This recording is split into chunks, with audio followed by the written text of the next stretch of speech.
Believe me when I tell you these words. Nobody's stopping us from doing it. Nobody. This idea of like, man, I'm just happy to be grateful to be here. F all that. My relationship with Jay, even the greatest prophets that have existed, they're not without fault. The world is now in a deep state of fatigue towards the black experience. Nobody wants to hear that.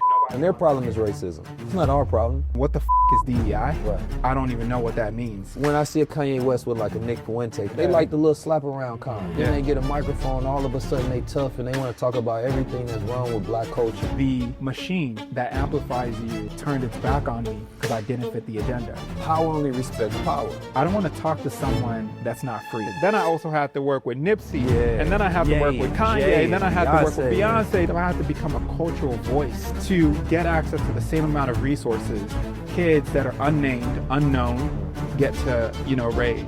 You have $1 billion, you have $1 billion. All I know is you have more than anybody I've ever known.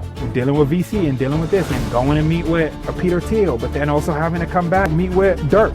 Hope and Jay Brown were like, what do you need? Done. You might not even see a return on investment, but the idea is going to be out there. Then it becomes this intellectual class who still have their mind, and then it becomes this lower class who are controlled by the machine. I'm building the next biggest thing. You could either invest in this thing or you could watch it grow. Peace family, it's 19 Keys. Thank you for watching High Level Conversations. We want to continue to be the best show in the world, so we need your support for that. So if you enjoy this conversation, if you enjoy the value of this channel and the rest of these High Level Conversations, please help spread the word. And if you haven't already, please leave a 5-star review. And the best reviews, we want to screenshot and post on our High Level Conversation page, and you will win one of many gifts that we have. We also need you to like and we need you to comment so we can be at the top of the algorithm. We're building out the platform that's going to take the culture forward. And every conversation is a piece of the puzzle so that we can elevate the consciousness of the world. Whether you're a small business or a big business, we have different packages that you can come in and help sponsor episodes so we can take things to the highest level. Now, I don't want to take up too much of your time, but if this is an exciting offer for you, then go to 19keys.com/HLC so that you can join the High Level team. I appreciate you for being here, and I appreciate you for watching this episode. Continue to stay high level. Peace, family. As we enter into a new world where everything is programmable, how do we make sure that it's programmed with being sacred? I think at a fundamental level, we have to look at who is the programmer. If we don't like the programmer, then how can we enjoy the program, knowing that it is flawed? We're now entering a time where everything is becoming programmable, and we're changing the meaning and the relationship that we have with even everyday items. I would rather that power be in the hands of somebody who comes from the culture than somebody outside the culture trying to shape what that very fabric of that culture is. What we remember, what things mean to us in the first place. The one thing that we can't stop is the technology from coming into fruition. But the one thing we can control is who is the owner of that technology and whether we have a say-so in the way it's being built and who we push up. For so many years, we've pushed black excellence as this idea of representation without checking morals, goals, standards, or codes. Today we're having a conversation with somebody whose codes, morals, and standards are aligned with our own. It's not just about being a part of the culture. It is somebody who covets and honors the culture. Not somebody that wants to program us to be other than ourselves, but is helping us program our world to be more like ourselves. Welcome to the resilient future. Welcome to the new programmable future, where nothing is no longer normal, but that's okay, because we are now in our supernatural stage as well. The greatest form of trade that we've had wasn't when we converted value to, notes, right? It was when we had a system of bartering, because bartering it established a level of trust. It went beyond like, well, what you're offering me, what's the value of that thing in comparison with what I'm giving? Money introduced that. Barter was like, here's a skill that I have that's valuable. Here's a skill that you have. Let's exchange that value. It didn't really open up this idea of like, well, this means less and that means less. Money did that, right? So equivalent exchange was greatly abstracted. And what that naturally did is it pushed us in a space where we felt like majority of our value was attributed to how much money we got in the bank, the chains we got on, the whips we got, the blah, blah, blah. And you still see it today. You know, word to clips for chains and whips. Like we literally see it to this day that we attribute so much of our value based off of the wealth that's in our pockets, in our bank accounts, not the wealth that's up here. Right. You know, OpenAI was able to get a $10 billion advance from Microsoft on the idea of solving AGI that could possibly never be here, one. And even if it was here, didn't have a guaranteed a revenue model. No guaranteed guaranteed revenue model for how it was going to return value for investors. But here's $10 billion. What Black person do you know can raise $1 million? All right, let's like from 10 billion to $1 million, which is not even equivalent. But which is not even equivalent. But for the sake of this, we'll make it equivalent, right? $1 million predicated on I have this idea. There's a great chance that this idea might not work, and even if it does work, there's a great chance that you might not even see a return on investment, but the idea is going to be out there. The research papers are going to be out there. There's going to be knowledge that people can build upon. Knowledge, you say. This nigga talking about knowledge. You try to kick knowledge? This nigga said, give him $1 million. And in a year, he going to bring back knowledge.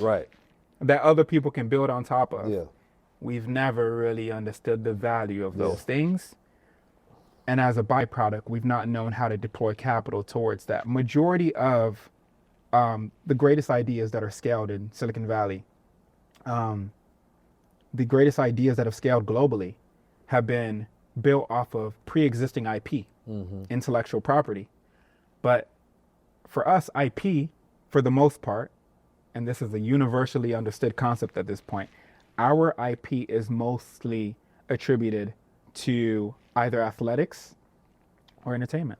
The vast majority, and I would say the vast, I'm not even like being like 95% of our value is attributed to that. There is very rare instances, unless we're dealing with sometimes in the medical space, but even then it's not as originators, it's probably co-collaborators. It's never the initiative. It's never, you know, this person established a new way of training neural networks that other people are now referencing in their research papers. It's always, yo, here's this hot song, you want to get on a feature. Our intellectual capital is attributed to entertainment that other people can build on top of that IP.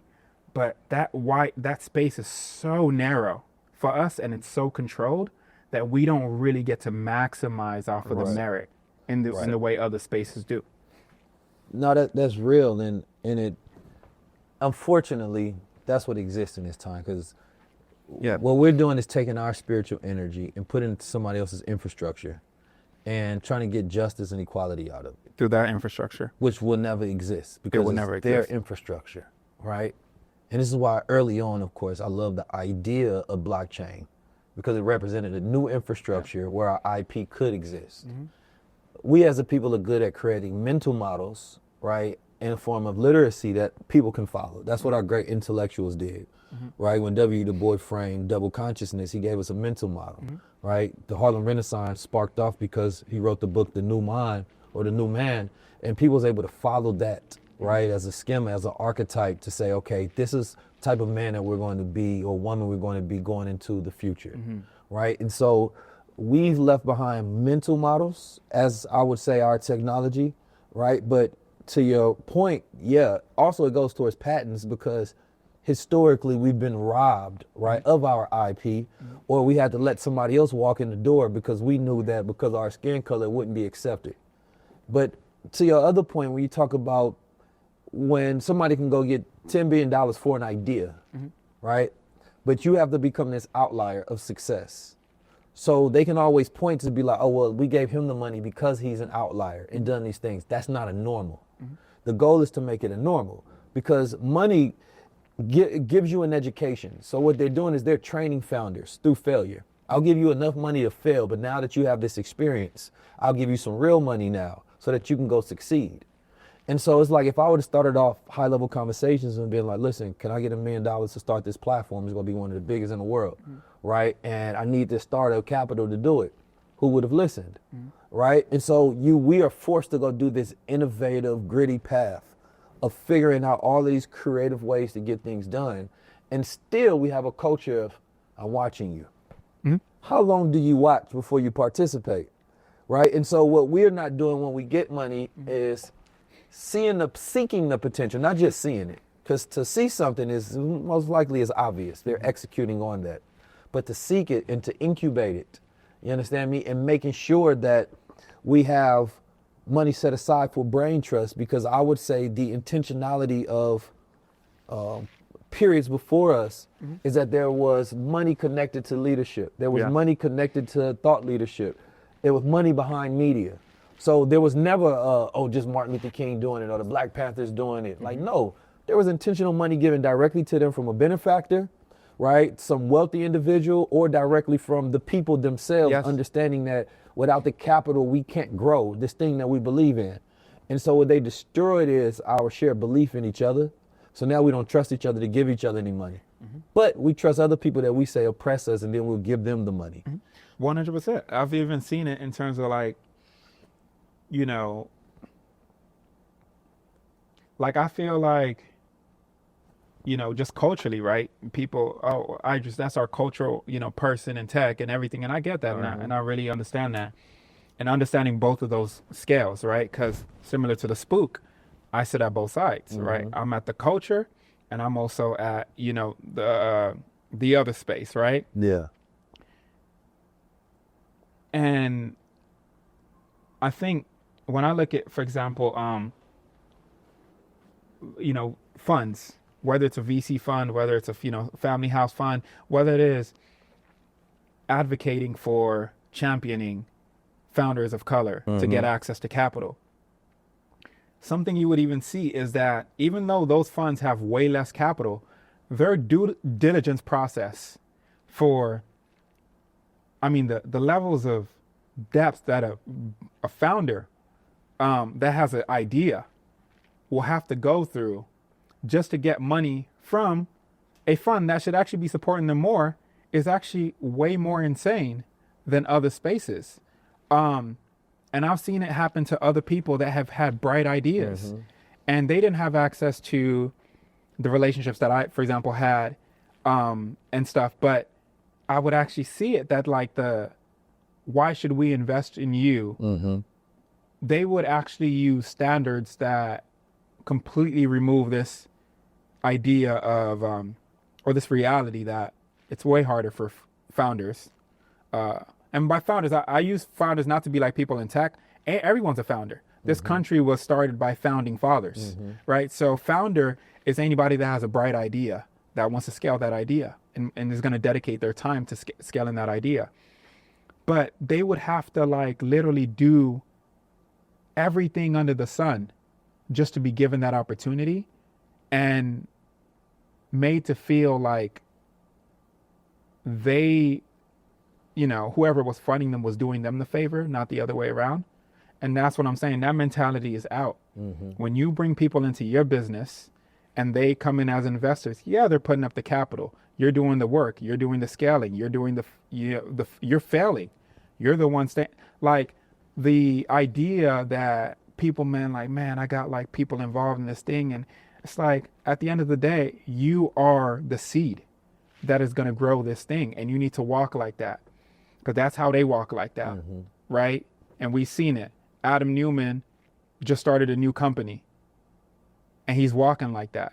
And so for us, this idea of like, man, I'm just happy to be grateful to be here. Fuck all that shit. You're not happy to be grateful here. And if I'm you know, investing in somebody and somebody walks in the room and says, man, I'm happy to be here, I'm not investing in you.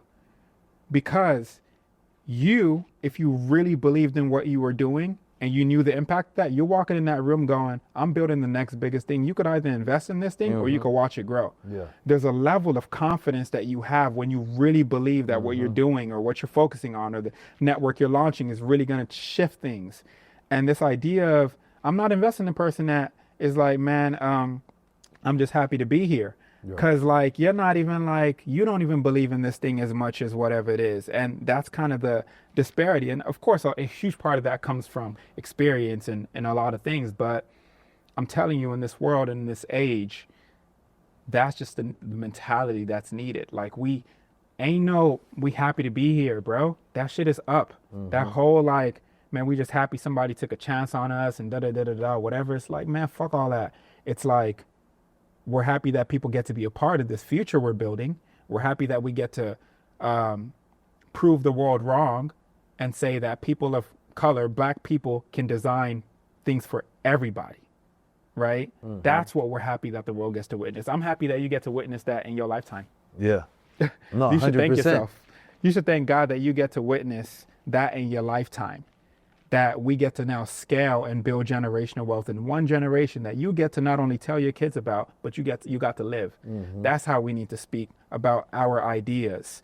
Otherwise, like, what are we doing? What are we playing? And that level of, you kind of hear people say like, man, like, we need the confidence of like, mediocre white, when people say that term and stuff like that. It's beyond just that. Mediocre white man. I'm beyond the confidence of comparing with somebody else, the confidence of your birthright. Yeah. How about that? Yeah. How about we just start there? Like, you were born to succeed, my G. Like, anybody that's watching this, like, you were born to succeed. Fuck comparisons, fuck whatever it is. This world is already tough enough. That's your challenge. You have a bright idea. You have a bright product. You have that, that script that's sitting there that you're like, man, whatever it is, it's like, those ideas are valid, and people should be happy that they get to be a part of that. But we've been conditioned so much to be like, you should just be grateful. No, you should be grateful, and that's just something that, like, when I think about the next generation of entrepreneurs, that's something like I've been focusing on mentoring and just putting people like first time founders, people that like are raising and stuff. It's like, bro, 100%, you need to still have a space to be molded. I'm not saying be arrogant, right? I'm saying being confident. And oftentimes, when we in particular have been confident, it's been misplaced. For arrogance, it's been misplaced. For the angry or whatever it is, it's like, nah, I'm just passionate. Well, if somebody's trying to tell you you're not who you are, exactly, right? Then anything you say is going to come off as arrogance when you're telling them exactly who you are. And we know a couple people, 100%, like that. You know what I mean? But that's the thing though. It would make you feel crazy. Yeah. That somebody's trying to tell you or not responding to you and acting like you're great. When you're seeing them also give accolades to people you know who are not greater than you. Exactly. So if you watching other people getting treated great, you're like, wait a minute, so this is how you treat great, so why you not treating me like that? Oh, you must believe I'm not great. Right? And then you believe that I don't know, you think I don't know that I'm great. You know what I'm saying? Yeah. Like, no, I know it. It's obvious to the whole world. But confidence comes from a belief in truth. You know what I mean?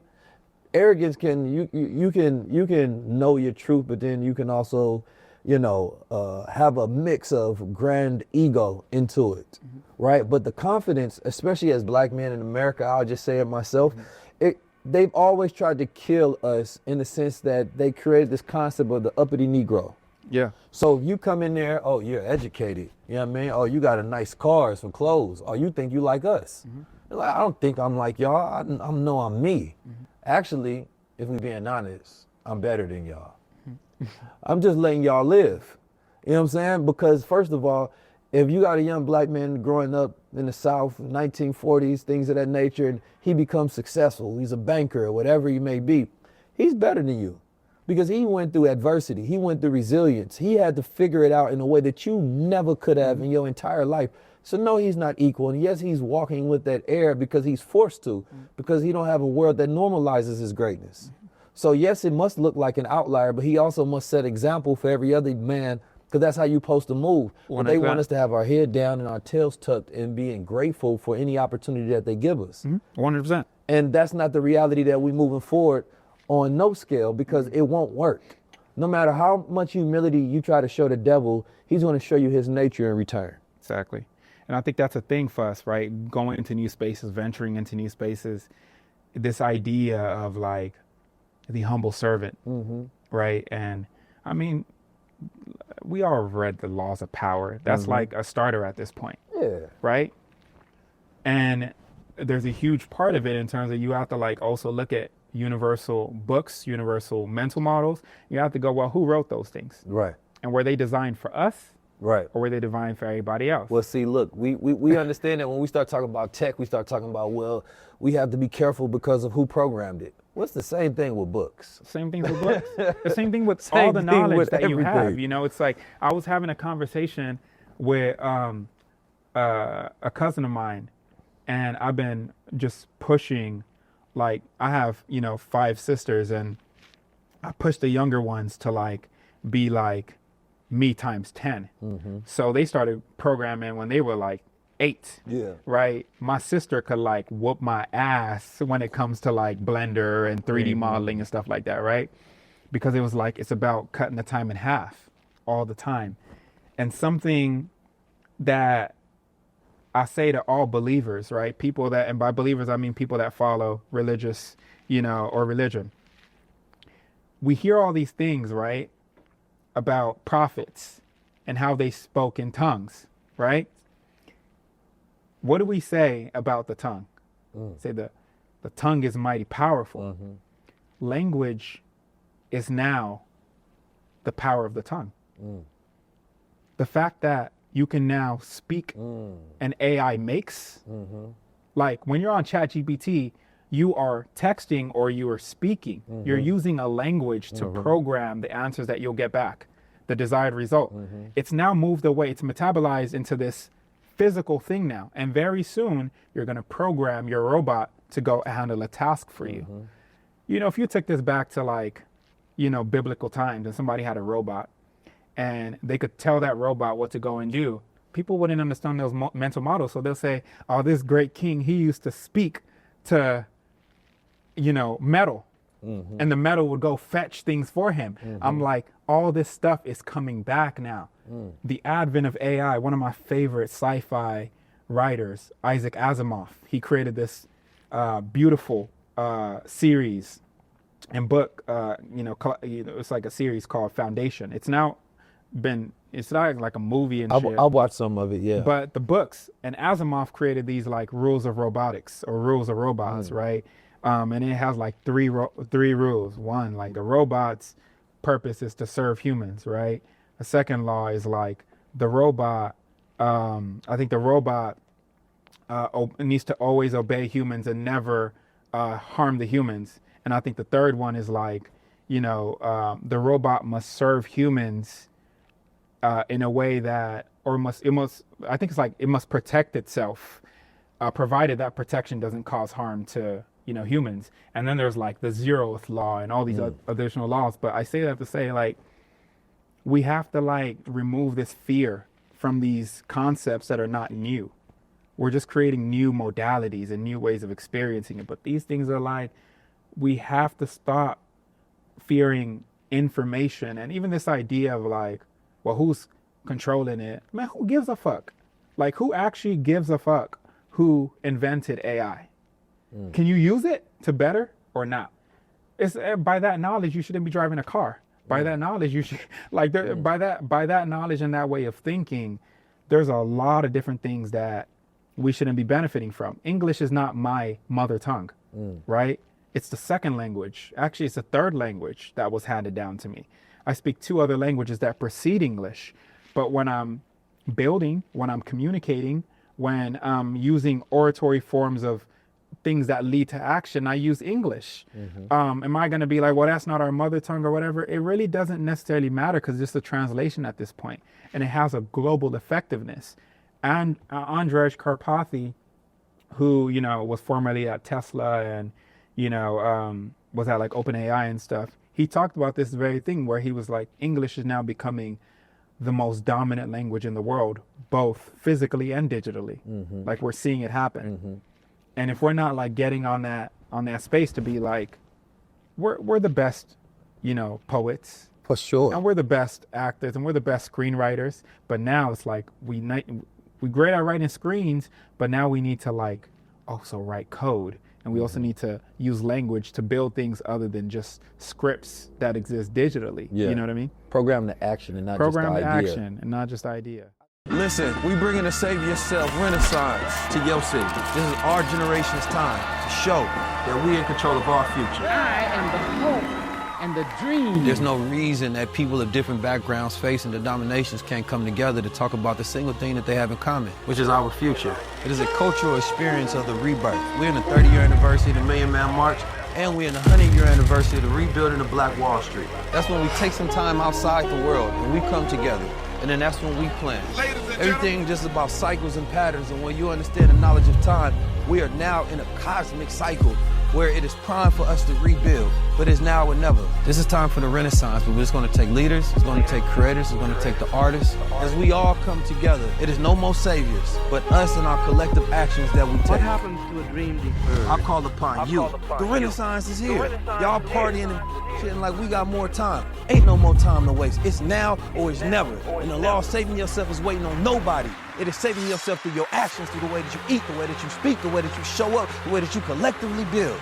We're going to be having new experiences on this tour. From music to being able to have these cognitive rituals of coffee houses. As a builder in your city, as a creator in your city, we want to work with you.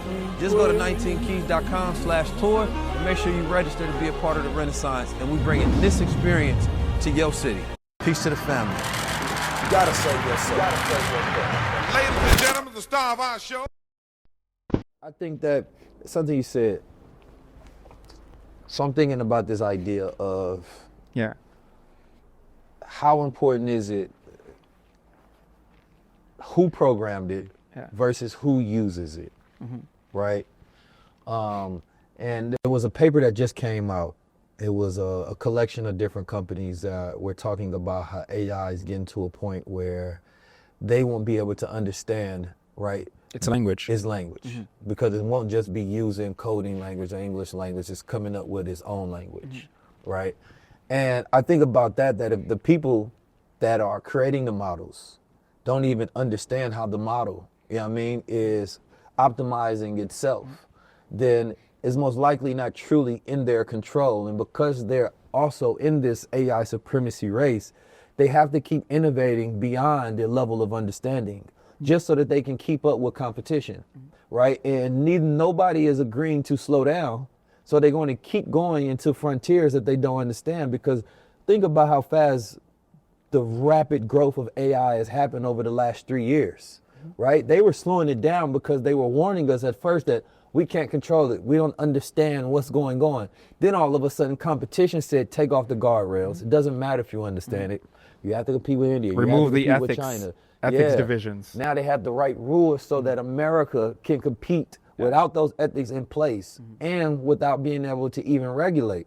So if they're creating machines that they don't even understand, you know what I mean, specifically for the purpose of competition and supremacy in this space, I don't think that the programmers today are, like you said, at a certain point in time, they don't even matter. What matters is whose is in the hands of. It does matter to understand it as much as you possibly can, because it is now this new element in the world that is this new force that you have to think about. Okay, the internet is now speaking back to us, right? It started off as just read and write only, but now it's speaking back to us and it's influencing us. You understand me? And now, not only can we program it, it can program us, at least the lower tier of society especially. So if you don't have great literacy, and if you're highly stressed out all the time, you're looking for a savior. You're looking for an identity, and it can tell you, hey, this is how you save yourself. It can influence somebody who doesn't have a high level of consciousness, and their mind is not that complex, and they're very simple, and the AI is smarter than them. So there's interesting, because then it becomes this intellectual class who still has their mind, and then it becomes this lower class who are controlled by the machines. Then you have this class who program the machines to control the. So it's this whole Language has always been like, we don't think about it this way, but language is the biggest divider of class, and it's becoming more apparent now than it ever was. I think about during you know, when we were growing up, we would learn about slavery and all this stuff and what it was illegal to be able to do, right? And you kind of go like, reading and writing. Oh shit. Yeah. We're in a computing era where machines read data and they write data. Right. Huh. Why is this such a big thing? And you're realizing like, okay, cool. Because language is a very powerful change agent. Understanding language, whether it be how to form sentences, the number one thing that's still one of the defining aspects of interacting with AI today is prompting. And you get better answers based off of how well you can prompt, how well you can describe, right? The metadata that you're ingesting into these models, right? You're saying generate an image that looks like this and a reference like this. And that's why I always felt like from a cultural standpoint, we are the best when it comes to references. Oh man, that vintage this and that and bring that camera setting here and shoot it on an anamorphic, like we can pull from like the Akashic records and be like, yo, put this together to get the best prompts. But the issue in lines that so many of us haven't really been given that critical thinking skill when it comes to structuring information. That's true. And structuring sentence. I mean, we're similar to like the AI. You end up creating your own language that doesn't have an actual reference in real life. So if I try to explain something to you, I have the vision, and it's almost this other world where I go get this inspiration to create this taste, right? But then if you tell me to explain it to you, there's actually not a human language for it. It doesn't even exist in this dimension.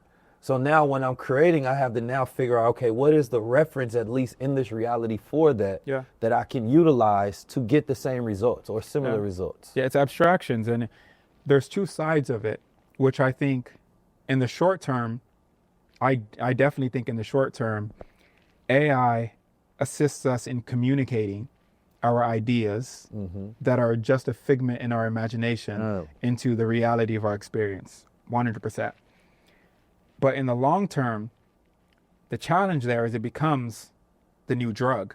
And just like all drugs that are addictive, once you get hooked on it and it gets taken away, your brain now starts to atrophy. And you're seeing it now, especially amongst like younger people that are like on these platforms for everything. Like people are using ChatGPT for therapy. Right? They're using it because their cognitive load in experiencing reality is so overloaded and they need that hit. I'm going on a date with a girl, and I'm going on ChatGPT. Looking for some GPT riz. Right, looking for some GPT riz, right? Because people don't know how to talk. I'm like, the fact that we have like platforms that help you, you know, what you should say. I'm like, man, y'all need like, you can't even talk no more. No. That point that you're making, it's very crucial. Like, even as we're doing this tour, we're doing something where we do cognitive training. You know what I mean? Because people need to learn how to live in this time. I think people are taking for granted that their old ways of living, right, still work for a new world that we're living in. 100%. There's certain things you can no longer afford to do. You might drink 3-4 times a week, but we're living in a time where things have fed up so fast that you need that additional cognition that you was offloading and that time that you were spending for recovery. You need that so that you have a cognitive surplus, so that you are in this cognitive abundance and you can really deeply think and challenge things, because most time people are searching, they don't know whether they've been given the right answer. Because they don't even know how to critically think or challenge answers in the first place. Or, you know, once they get that information, how to go research, right, and get a reference. But when it comes to communication, if that neocortex is not being stimulated for that higher order thinking, and there's 6 points in that higher order thinking, which allow us to have high level conversations in the first place. But the young generation, they barely ask a woman out on a date. They say 50% of like Gen Z women have been asked out on a date. That's sad. Young men don't know how to communicate no more. But as a man, intellect, the ability to communicate. I mean, there was freedmen during the time of slavery that can communicate better than people in 2025. If we look at Frederick Douglass and all the writings of those men back in those days, their ability to communicate was superior. It was high level. The reason also, they had time to think. There was no distractions. So we was getting a pure version of a mind. And mostly they were really thinking about the Black experience in ways that nobody else could codify. They all became abolitionists and things of that nature. They was really using their mind. So without that ability to express itself, the future is limited for that generation. Because we talk about financial literacy, you understand me? That literacy is the ability for you to be able to read and write, but also express action from that language. Yeah, I mean, they're not mutually exclusive, right? It's like we sometimes glorify degrees, or we sometimes glorify, knowledge acquisition, but not necessarily kind of focusing on the literacy of how to apply it. And you see it, I mean, because we're so conditioned, right? You text somebody, you see the 3 dots, they think of a reaction, they either respond in that moment or they ponder, then they go do something else or whatever. So we've been able to divert from real-time interaction. And that's why when you think about a newer, younger generation, the idea of going on a date or asking a girl out or whatever it is so challenging and so hard, because it's like, I don't have that delayed response. This person is looking in my eyes across this dinner table, and I have to think about the next thing, or I don't even know what she's gonna say, right? So people have now deferred, and everything has been a deferment. And that's where the potential risk can come from when it comes to AI, that for us, especially as a people that already struggle with the literacy, now we wouldn't even be able to articulate our concepts, right? You put together that PowerPoint and that slide and whatever it is, and now you have to pitch that in person to somebody. And they're like, yeah, so we, you referenced this. Is that connected to this? Or can you explain this a bit more? And you're like, damn, I don't have Chatty with me right now. I can't pull out Chatty. I call them script scholars. Yes, script scholars. That's a new one they're going to probably start using. Listen, I've been seeing the script scholars everywhere. I see some popular kids on TikTok, but I'm looking at the pattern of their language, and I'm like, this is GPT. Some of them, they are able to say it in a very expressive way, so they bring color and life to it, but it's specifically training you not to be able to think for yourself, because you're not creating any deeper connection within your own brain. And you don't have experience, so there's no adaptation of that as well. Abstractions. Right. It's a hidden thing that, for the vast majority of the world that has deterrents, it works. But for us, we don't have a deterrent. What's a deterrent? So when you think about a deterrent, right, your deterrent is your, poker card that you could put in your pocket. Your deterrent is your plan B, plan C, whatever it is, in case that you need to use it, right? For example, military warfare, these nuclear, weapons are deterrents, right? Not to be used as a first response, but as a deterrent. For us, we don't have deterrents. There's no mutually assured destruction. There's no mutually assured destruction. It's only our destruction. Right. And my concern with that is abstractions as a mental model are a way that weakens our ability to think and causes our brains to atrophy. So once we get hooked on something, you can't really think about when TikTok was about to be banned. Do you remember how it's like there was no deterrent, right? Because it was serving, and it was tapping into a very emotionally connected chord. The thing with AI as it stands right now, and this applies to everyone. I'm not saying this only applies to, Black people, but the issue is other communities have deterrents that they can fall back to. We don't have deterrents. Throughout history, when it came time to addressing, whether it's like any form of addiction or any issues within our community, we often have to look to somebody else to solve those things for us. So they give us deterrents. And the challenge with AI is we're using these platforms and we're becoming dependent on them, and they're introducing abstractions. So although I've advocated for vibe coding as a way for people that probably didn't understand coding to get into it, but you shouldn't just become a vibe coder and learn how to code through, assistive AI and not learn the concepts, because that's another abstraction. It's like in programming, there's like low level and high level programming, right? Low level is like you're in the kernel, you're dealing with like assembly language itself. There's like no memory allocation. You have to handle memory yourself. And then you have like object-oriented programming, which is an abstraction. So it made it easier to not have to deal with memory management and all this shit, right? And then on top of that, then you created like webhooks and APIs that were another abstraction. So now you're like, it's like, read this book. Yeah. I'm not going to read it. Summarize it for me. Right. Then you took the summary, then you made a voice note that's only a minute. Yeah. Now you're taking that voice note, man, and you made it 30 seconds. Right. So you're losing. Then that turns into just a quote. And then that is into the quote. So what we're experiencing right now is abstraction at a global scale.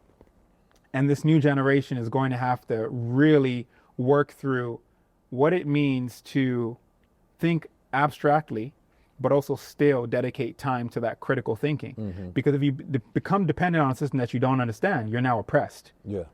And it's really terrifying because companies at scale are going to be able to mentally like enslave people because it's become such an addictive thing. It's now your sixth sense. Going to launching that chat app is now a sixth sense that you've acquired. I think that what's going to happen is that there's going to be parts of the brain that just go completely underdeveloped at all, right? Yeah. For Gen Z and Gen Alpha, because they no longer have to count and keep patterns the same way. We had to calculate things from our hands to calculators, right? But when you don't have to go through none of that process and you can just offload that to a AI voice, which for them, because we're thinking in the future, right? They're just talking to their personal AI agent that is going to be thinking for them. They may give it a task, then the AI agent will be like, all right, since you have something scheduled at this time, then I'll also get you a car. I'll also book your plane ticket. I'll go ahead. Right. So the agent is going to be suggesting more things to them than they will be suggesting to the agent. Right. So they won't have to use none of those parts of the brain that normally somebody who grew up in the old world would have. They're going to grow up in a completely new world. Yep. Now, in that time, I get what you call the billionaire brain. The billionaire brain to me is when you don't have to do none of those things that poor people do. You know what I'm saying? Somebody is handling all of those things and you just get to focus on like big vision, big picture things, only things that matter to you. So you can get really niche good at things when the rest of your world is automated. The problem though is it can have an adverse effect because you have so much freedom, you don't know what to do with it. And this can actually give you stress and it seeks stimulation, right? Instead of execution. So I think that we're going to probably go through a period where this freedom is going to stress people out, right? They're going to be picked up in Elon Musk taxi cabs. It's going to be scheduled by them by AI agent. That AI agent is going to connect to a Tinder app that automatically scheduled a date, right? That cross-reference between 1,000 profiles that was in your area, that picked somewhere that was convenient for your price. Like now you have no thought. So now, okay, what do I focus on? Focus on being a good human in the scenario. Now I'm across from somebody. In a perfect world. In a perfect world. I gotta visualize. Yeah, in a perfect world. In a perfect world. This is what somebody that is intelligent already, right? And has already had that cognitive development would think about. Since these things are taken care of. Somebody else, you may be on the phone distracted still, on your way to getting there. And you know what they call it the Gen Z stare. Yeah. You know what I mean? I heard about that. So now you don't have these human expressions because you're not used to real life energy. You're used to talking to people on phone. So now you're just looking at people and talking. It's like, bro, I just asked you to do something. So now these employers are mad because they like, yo, these kids don't know facial expressions. You know what I mean? They don't know humans. They know machines better than they know machines humans. than they know and humans. they're falling in love with the machines. We see with XAI, they just with the grok with the thing, girlfriends and things of that nature. Like society can go in a very deep, dark spiral. You can go to a place where they're going to immerse your whole entire reality, so you don't have to focus on anything going on over here. So things are positioned just for an upward class to own all of the assets and essentially just privatize the world and control all things. Yeah, I mean, it's like if you are a fan of George Orwell, you think about what he said, and was he right? If we're going into this space where what effectively is Big Brother has distorted your reality, right? Or the Warhol in the future, you'll own nothing and be happy.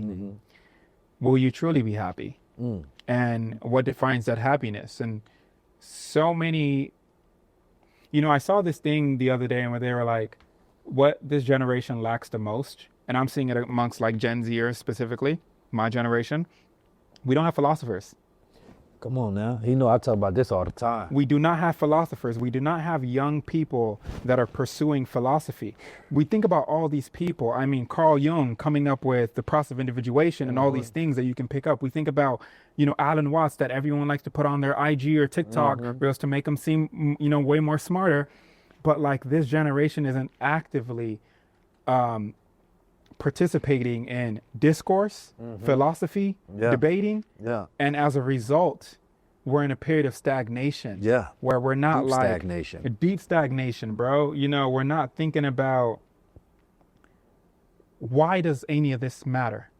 Right. In the grand scheme of things, we solve for we have UBI, universal basic income, right? You're happy, your car does this, it picks up your kids and da da da da da da. Not only should we be asking ourselves, what is the role of a human, but we should be asking, what does it mean to be human? And if what it means to be human is the emotional connection to your kids and the emotional whatever, and because it does take time and effort to go pick up your kids and time and effort to schedule a date with that girl or whatever it is, maybe these are the things we should be optimizing for, not systems that take us away from these things. And you're not, and you see it. And the reason why I know we don't have deep philosophers as part of this generation is because people aren't asking these questions. They're not. Bro, they're just kind of going with the flow. It's been one of my chief things, right? Yeah. Because this is why I like having abstract conversations, conceptual conversations where we get to question things. Yeah. Unfortunately, people have access to information, but they don't have love for knowledge.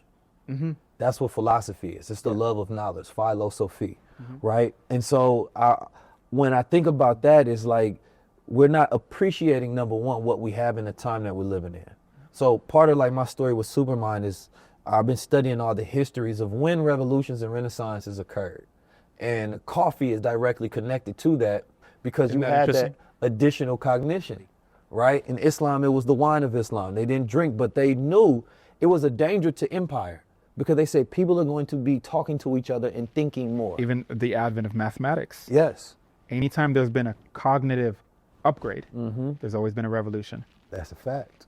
And so it's a time period where it's going to happen, but the intention, there's never been a renaissance without it being intentional. From the Medicis, right, to Black Harlem, to the Moorish Empire, regardless of where you're looking at it, even Timbuktu, you understand me, was funded intentionally by Mansa Musa. We talk about Mansa Musa all the time, never talk about what he did, right? What he spent the money on. People just know him as the richest black man, right? Right, the richest black man. It's like, okay, he had gold, but can we talk about Mali? One of the greatest empires. Can we talk about Songhai?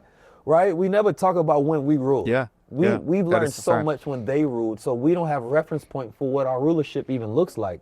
And so what they try to do is keep breaking black men down, so you never get used to the uniform of rulership. We don't want you to see yourself and get used to this. And Ibrahim Traore is such a threat because you create this I love that archetype. Man. He's great. Of African rulership. He is phenomenal. I was talking to someone about him the other day and referencing kind of like that's what the continent needs. And the whole world is just petrified. Like everybody's like, who made this? But think about why is there such a fear of black rulers? Well, even if it's your own space and your own people. The reason why I get a cognitive refill real quick. The cognitive refill. Oh, you're not gonna have a renaissance. Yes, sir. The reason why thank you, Black Hand. I feel through my experience why the idea of us ruling is such a threat is because then we can't be outruled. Right? Like when you rule, you can't be outruled. And there is because it's like, it goes beyond the flesh. You've heard this term where people say like, you would kill me, but you won't kill the idea. When you introduce the possibility that it can exist to the fastest growing continent on the planet, with Nigeria projected to be one of the, wealthiest, contributors. That's the thing. It's like, and these kids are waking up. I tell people all the time, man, if you go to Africa, and I'm talking about like, I know we say Africa as a whole, most people don't even actually know Africa as a continent. They still think like, oh, I went to Africa. It's like, where did you go in Africa? The country of Africa. Right? But Nigeria, these kids are not playing right now. Yeah. Like, these kids are not Yeah. joking. And obviously my motherland, Ghana, but like these kids in Nigeria are not joking. They are like, we're tired of this oppressive government. We're learning about all these tools. We're learning about economic, financial literacy. They're going out and creating apps that are fintech focused so they can avoid the government specifically. They're realizing that why is it in the US you just file with the IRS, you get your EIN and you're good to go. Why do I have to wait a year for my business to be registered? Somebody go start a startup for that. And that's the difference because they don't really they have like a centralized authority figure, but they're really playing on that authority figure not really understanding these new concepts. So they're going out and starting all these businesses and these concepts without, in a way, it's a new age of sovereignty happening to the continent. Because they can innovate faster. They can innovate faster. Then the empire can regulate. Then over here, we have deep regulation across. There is not a space that you can think about that's not regulated. That stifles it, but it was set up on purpose to create bureaucracy, which stifles innovation. Which stifles innovation, right? And that innovation greatly benefits those that play the game and those that contribute. That's exactly why corporations that have billions of dollars, it's much easier for them to file patents. Like you're even seeing people like Elon and seeing people like Jack Dorsey, word to Jack, saying that our trademark and our patent laws are outdated. And they're saying that. They're saying that. How much more you, the person that has $100 in your pocket trying to, patent your idea? Okay, cool, you'll get your, provisional patent. But like going through that actual process is going to cost you, thousands of dollars that you don't have access to, and nobody again is going to invest in your knowledge, right? Well, historically, it's been weaponized against us. It's been weaponized. So those are the spaces that we would actually want to see the most innovation and change. Yeah. And I think that our connection to when we see these things change, right? Because we're so used to the normalcy, we sometimes fear change, not realizing actually it's our opportunity. Because when that change happens, we can actually move faster than a lot of the bigger companies. Yeah. In America, we have an association with patents to where black people are given land patents, right? Which is the highest order, where you ain't have to pay taxes or nothing. But they weren't honored in the sense that they lost records and act like they didn't exist. And if today you can do genealogy records, and if you can trace back that in your family, you have land patents connected to your last name, you own that land outright, 100% outright, because there's not a federal or state law that can supersede that. Yeah. Matter of fact, it says it on there that it was a time they gave some land patents to whites, because way more whites got them, of course. And there's no actual record for it. People know about BLM, which is Black Lives Matter, but don't know about the Bureau of Land Management. You understand me? Or they know about Glorilla, but don't know about the other GLOW, which is the General Land Office. You understand me? And we haven't been focused on That's what I land. love about culture, because it's like, there's all these, like, we can repurpose things, hip hop, we can repurpose things to get people to really just understand the concept. Which you're absolutely right. And even to the point of why is it feared so much when we assume positions of rulership? It's this idea of you're converting a whole generation to understand that they can be like that too. And that's why I think Ibrahim, just to bring, that back, like he is really just fearlessly just leading that new charge and that new generation to kind of be like, we're not doing this anymore. We, one of my biggest, or the thing that I've been not even just advocating, but it's something that I'm like, man, in my lifetime, this would be great if we can convert this. It's the idea that we want our skill sets to be universally recognized and accepted globally. That's it. You talk about sovereignty and all this stuff. Yes, all those things are great, but that's the goal. We want our universal skill sets and human capital resources to be universally accepted and understood globally. Then we have to stop in-house fighting. We have to stop in-house fighting, but what we also need to do is the value of what we bring to the table, right? We like that term, needs to be universally accepted everywhere. Perfect example. Entertainment. In places where I value entertainment a lot, our skill sets and our ability to entertain is greatly, accepted In fact, it's desired. But now when we travel to other parts of the world where they're focusing more on intellectual capital, they're like, what's the singing and the dancing going to do for us? So it deeply devalues our ability to contribute. Right. And we don't have the association. And we don't have the association. If you're world building, you're going to figure out, okay, what are my associations to my brand? And Black America is a brand. It's a brand. So if I go across the world, you're going to see me as an entertainer. You're going to ask if I'm a rapper. Never would even think to ask, am I a scholar? Am I a scholar? Never. And so the unfortunate aspect is that we have a great timeline of scholarship in our country, in America specifically. We've been scholars for a very long time, but we didn't export that as a reputation. Boom. Export. That's the key right there. We haven't exported that scholarship, right, to other parts of the world. We commoditize everything else, even as it pertains to going back to places in Africa and seeing, to this day, African countries, the greatest asset that we have are our natural resources, not our human capital. There are very few times that you would ever hear that a country is exporting a human asset to aid in something. You think about the Manhattan Project. Yeah. The Manhattan Project, right? They exported different people. You know, somebody that, you know, I studied earlier on, you know, Werner von Braun, he was brought in to NASA. Yeah. Right? Yeah. And given, hey, you can live here now, you know, we're going to extradite you and all that, whatever. He was brought in. Some of the greatest projects in the world, people are exported from other nations to come and assist in building that future. Look at what Meta is doing right now. They're offering crazy amounts of, you know, stock options and equity. They're paying people billions of dollars to come in.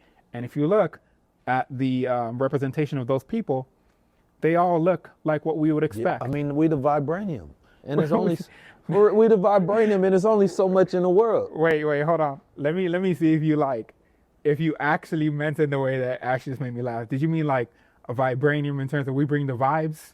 Because that's funny, because we are the vibranium. We are the vibranium in that sense as well. But it's when you take a dead carcass, you built the man. You got head, arms, leg, arm, head. You got heart, you got lungs. You take all of those things, like you 3D print a person, right? You can even give him a brain and a mind, right? All of those things. You give him a language. You give him a download of all of it. But the last thing that's missing is that spirit. You know what I mean? Because you got this dual android sitting in front of me and it's creeping me out. But then you take this Black American spirit and you put it in there. All of a sudden he animated, cool as hell, relaxed. Right? As we talk about the confidence of a mediocre white man, but the swagger of a black kid is what's been exported across the world. Right? And culturally, the CIA has utilized black culture, right, in many different operations, and it actually has been the most surveyed form of entertainment on the planet. Right? Because while we entertain, and this Stokely Carmichael was talking about, it first starts with entertainment, then education. He said the entertainment is so that we can first essentially get the ideas out there, right? So you can, he equated it to almost a form of patriotism, right? We talk entertainment, even he said revolutionary talk is entertainment. Absolutely. Right? Oh, I kill for this. But he was like, when you go to the army, what's the first thing they ask you? You kill for your country. If you're not willing to kill for your country, even entertain the idea, right? Then how can you ever win a war specifically? But it's more so people even having that spirit of like, yeah, I would die for my country because you believe in it. Yeah. And so the belief is instituted by the entertainment.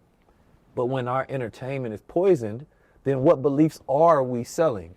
Then you get the education to be like, all right, this is actually how you make this happen. This is the strategy. This is how you turn this into a reality. So we've been in this prism of entertainment for a very long time, right? Just talking about these things. And it's like, now we have the tools to make them a reality. And so now education is more important than the entertainment will ever be. Yeah. Because we've already got that first step done. But we still haven't gotten all of it, but we don't have that much time to continue to be entertained. Yeah, 100%. It's like, what's that scene, that line from 300? With the Spartans? Yeah. Now, are you not entertained? Yeah, Gladiator. Are you not entertained? Yeah, that Gladiator, right? Are you not entertained? And we've been entertained just like the kings of the old day would be entertained with their wine and all the food, to the point where, you know, you look at like depictions of kings back then, they all had guts. That king's disease. That king's disease. They were, their their bellies runneth over. Yeah. Right? That's how much food Greed they and had. Gluttony.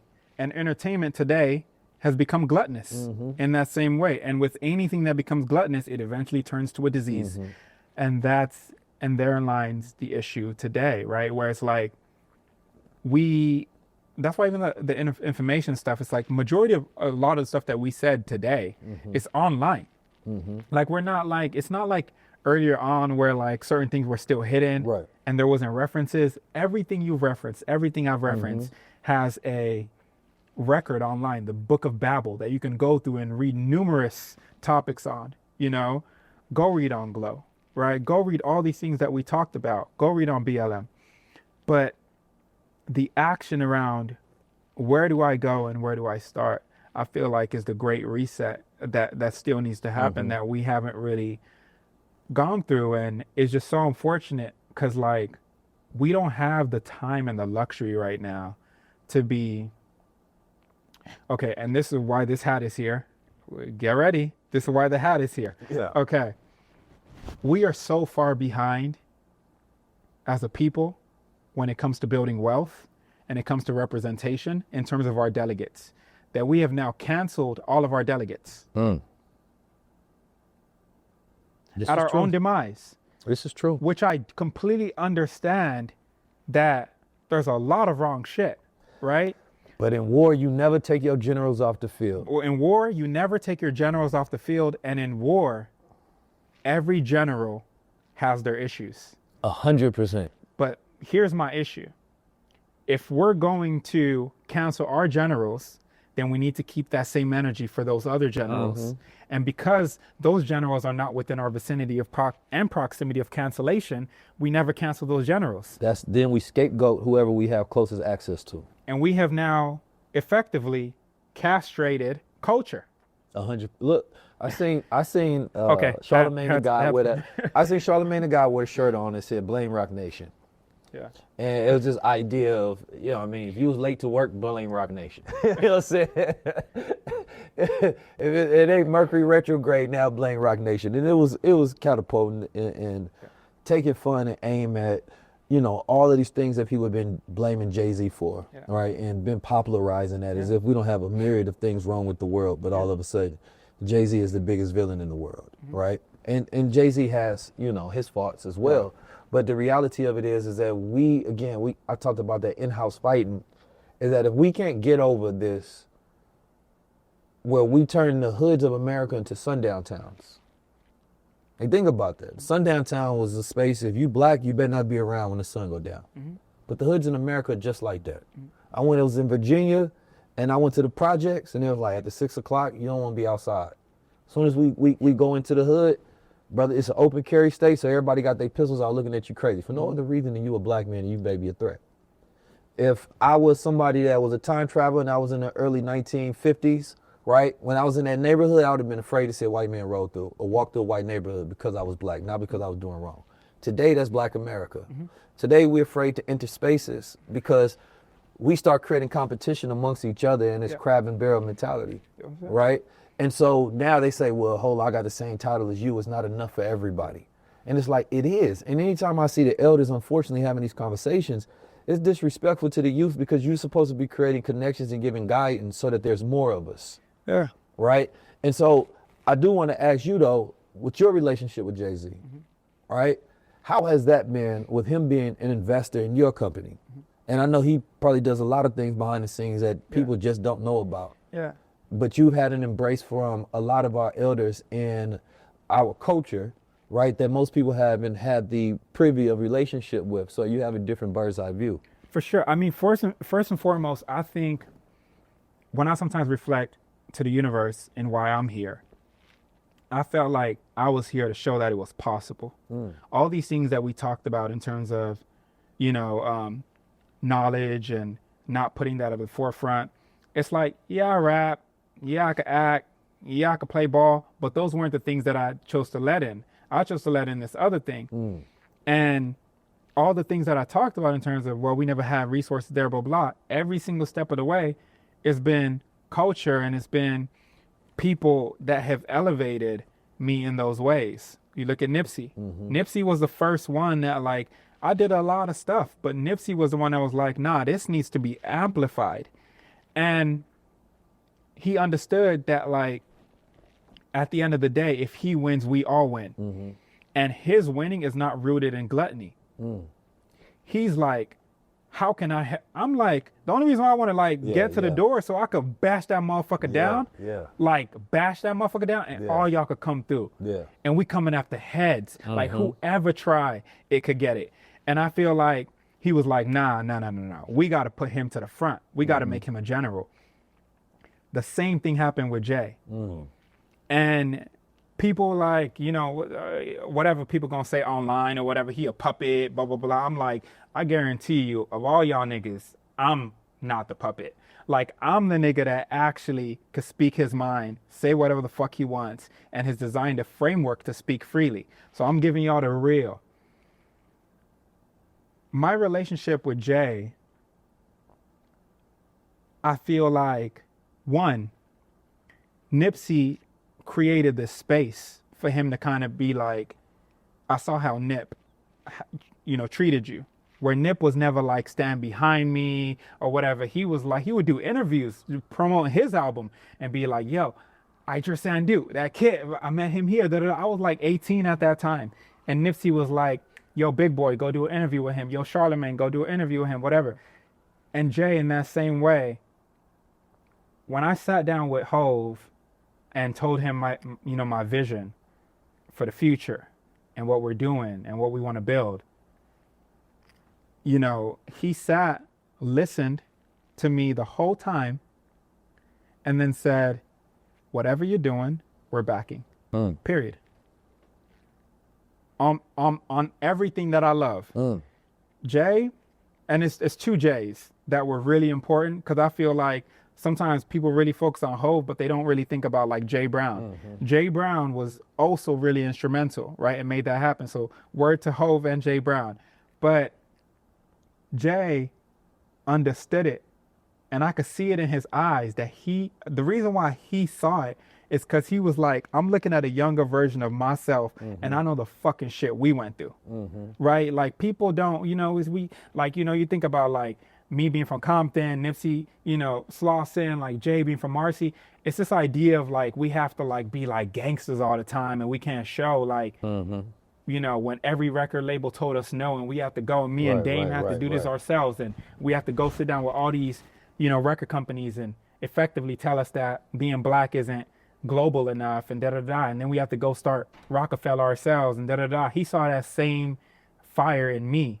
And I feel like sometimes when it comes to our OGs, you could look at it two ways. You could be like, man, I'm gonna make this just as hard as it was for me. And what he understood was, nigga, it's still gonna be really hard for you. Still gonna, like, only you make it hard for me. But I wanna be the person that makes it at least a bit more easier for this next boss before you get to the final boss. And he was like, we're doing everything. And, you know, like, people make these jokes of, like, you know, would you rather take, you know, $500,000 or the dinner with Jay-Z? I pretty much got both of those things times 25. Right? And I'm here to tell you, like, just spending so much time with him, one thing about him is, man, like, he does it through the music, where every now and then he'll give you a 16 and then, like, shit on niggas and shit. But the things that man does behind the cameras, like that line of, like, if it wasn't for these pictures, they wouldn't see me at all. If it wasn't for Lenny giving y'all a flick every now and then, oh, he's here or he's there, he's quiet. He doesn't do interviews, he don't do podcasts, but this man is, like, working behind the scenes of the behind the scene to, like, really just empower people in ways that people don't see. And obviously we're all human. He admits to his faults, he's human. But I feel like sometimes people really, like, are so quick to just kind of, like, again, like I said, who's the scapegoat that we can use? Who's the only billionaire left? that we haven't, like, whatever. You know, that man is dealing with so much, you know what I mean? It's like on a daily basis. Sometimes I talk to him and I just explain my fair share of what I deal with through this corporate lens. Cause I can't talk to anybody in music about this. I'm like dealing with like, I'm sitting down with like SoftBank. I'm sitting down with, and I'm like, man, who can I even tell this to? And I'm even like, man, like, cause you could see it in terms of like, but who could he tell those things to? Right? Like, and this man is a black man at dealing with business at the highest level. You want to talk about dealing with the silent racism or whatever it is, and then still is like, how could we come back to the culture? And another thing is, I do think with Jay, when a lot of people that, you know, and again, like, you know, there's the things that are beyond my, I don't use the term pay grade because it's definitely not above my pay grade, but it's definitely outside of my knowledge grade, right? And experience grade. So I don't want to disrespect anybody. But when I hear people like, oh, Jay this, Jay that, it's like, he even said it, majority of the time, it's what he didn't do for me. Majority of the time, it's what he didn't do for me. And sometimes when you're a general on that field, you have to make decisions that people might not understand in that moment because they're operating from an emotional space. But in the long run, that's what's going to win the war. And sometimes when the general has to operate within an emotional decision for every single one of those soldiers, everybody get killed. And so he's a general. He's like one of the greatest generals we have, right? And I know some people like, just listen to me. This is somebody not speaking from, this is, you know, I've done it. Like, we don't even have to, like, it's been done. The millions have been made, blah, blah, blah, whatever. I'm sitting telling y'all that this man is really for us. And I'm a prime example of that in terms of a new generation that comes in and it's like, this is what we dealing with, general. And that general doesn't go, well, shit, I'm gonna send y'all out to die still because I'm happy and I'm good and I got my kids and I got my wife, right? His level of like, even his level of curiosity. I remember I pulled up one time to set because there was a, man, and I really wish this video came out, but when Jay Electronica, I was supposed to be there. Man, Jay I was Electronica. supposed to be in that video, Jay Elect. Yeah, Jay Elect actually, he recorded, you know, all praises due to Allah. He actually recorded the whole entire music video. I actually seen that video. Oh, you seen it? Okay, Yeah, that's good. yeah. You know, he got the knowledge, but he pulled up and Hove texted me and was like, yo, pull up to the set, let's vibe. I pull up and we have like, he's in the RV and he's like, tells everybody like, yo, I'm gonna have a one-on-one, you know, convo with him. And we talk for like, he's on set filming and we're talking for like 2 hours. Yeah. And he's just fully locked in and he would go film a little bit, come back and be like, I want to be in this conversation. Yeah. Like I have things to learn. And Yeah. I'm like, I know I got a lot of things to teach, but I'm like, I really know how to play that kind of like when to speak and when to also allow, you know, it's like the laws of power shit. But he was just so curious to the information that he hadn't accumulated up until that point and how to put that information to action, whether that was like, who do you need to get connected to or whatever it is. Like I tell people like, Jay, I'm not signed to Rock Nation. He didn't go like, man, you're like a really valuable asset. Let's like put you in a contract or whatever it is. Like he came in as a partner. He was like, yo, we need to announce that we're starting this company together. Like he didn't, and obviously he 100% understands, like he's smart. Like he's always like, I plant seeds early, you know, but the relationship that I have with him, I just get to see, and I've seen moments where he's really like stepped in for people unknowingly and unbeknownst to the culture. And if you notice, like he's also not like a, man, let me go do this interview and clear this up and let people know this or whatever it is. So it's like I think for a very long time, he's kind of just really realized that he's a general and it's not the general could waste so much time and valuable time trying to explain the actions that people will still not understand than just committing to the path down the road he needs to take to give everyone that aha moment in the end. Mm-hmm. And is he Christ? No. He's Hov. He's Hov, right? He's Hov, right? Literally, right? But outside of just being Hov, he's human. And like all humans, even the greatest prophets that have existed, they're not without fault. And I think that therein lies the thing that happens occurringly throughout history. Yeah. The people that we give a mantle to or grow into a mantle, we expect every single thing they do. Not only do we expect it to be what we want, we expect it to make sense to us right now, right? Like, even Ye has this line that I think is really powerful where he said, I'm right, I'm just not right now. Mm-hmm. And Hov is right, just might not be right now, right? Because it's just like, you have to, I even see it and I'm like, I'm not a billionaire yet, you know, but I even see certain things of like, you know, running a multi-million-dollar company and dealing with VC and dealing with this and dealing with the hats that you have to wear and going and meet with a Peter Thiel, but then also having to come back and, you know, meet with, you know, Dirk or whatever it is, right? Like I would see the politics even I have to play as a newer generational leader. And people, even for me, like my close people, when they talk to people, they're like, man, if you knew like where he just came from, what he just did, or blah, blah, whatever it is. And I also don't do interviews. Like I'm more in line with that of like, man, I don't need to talk about all the things that I'm doing behind the scenes and whatever, that the work will show itself. But there are sometimes even things that I'm like, man, people need to know that. People need to know. And thankfully we have like, he has his, you know, his really great, like he has like Bleak, you know, and I love like Bleak interviews. Cause like you'll see Bleak being like, man, like, yo, y'all gotta understand that was 08, that was 94, you know, he had that first or whatever. He's like, man, nigga, we couldn't even afford the buckle, right? Like that's Bleak. And Bleak has been that champion for him in those ways, right? But I do think when it comes to entrepreneurship and when it comes to that business acumen, there hasn't really been anybody that's spoken to Jay's kind of like how he deals with things in that way. And I'm here to tell you, like, you know, when I was starting my company, before we went on to do the 15, 20 M's and shit, Hov and Jay Brown were like, what do you need? 4M. Done. No questions, no whatever.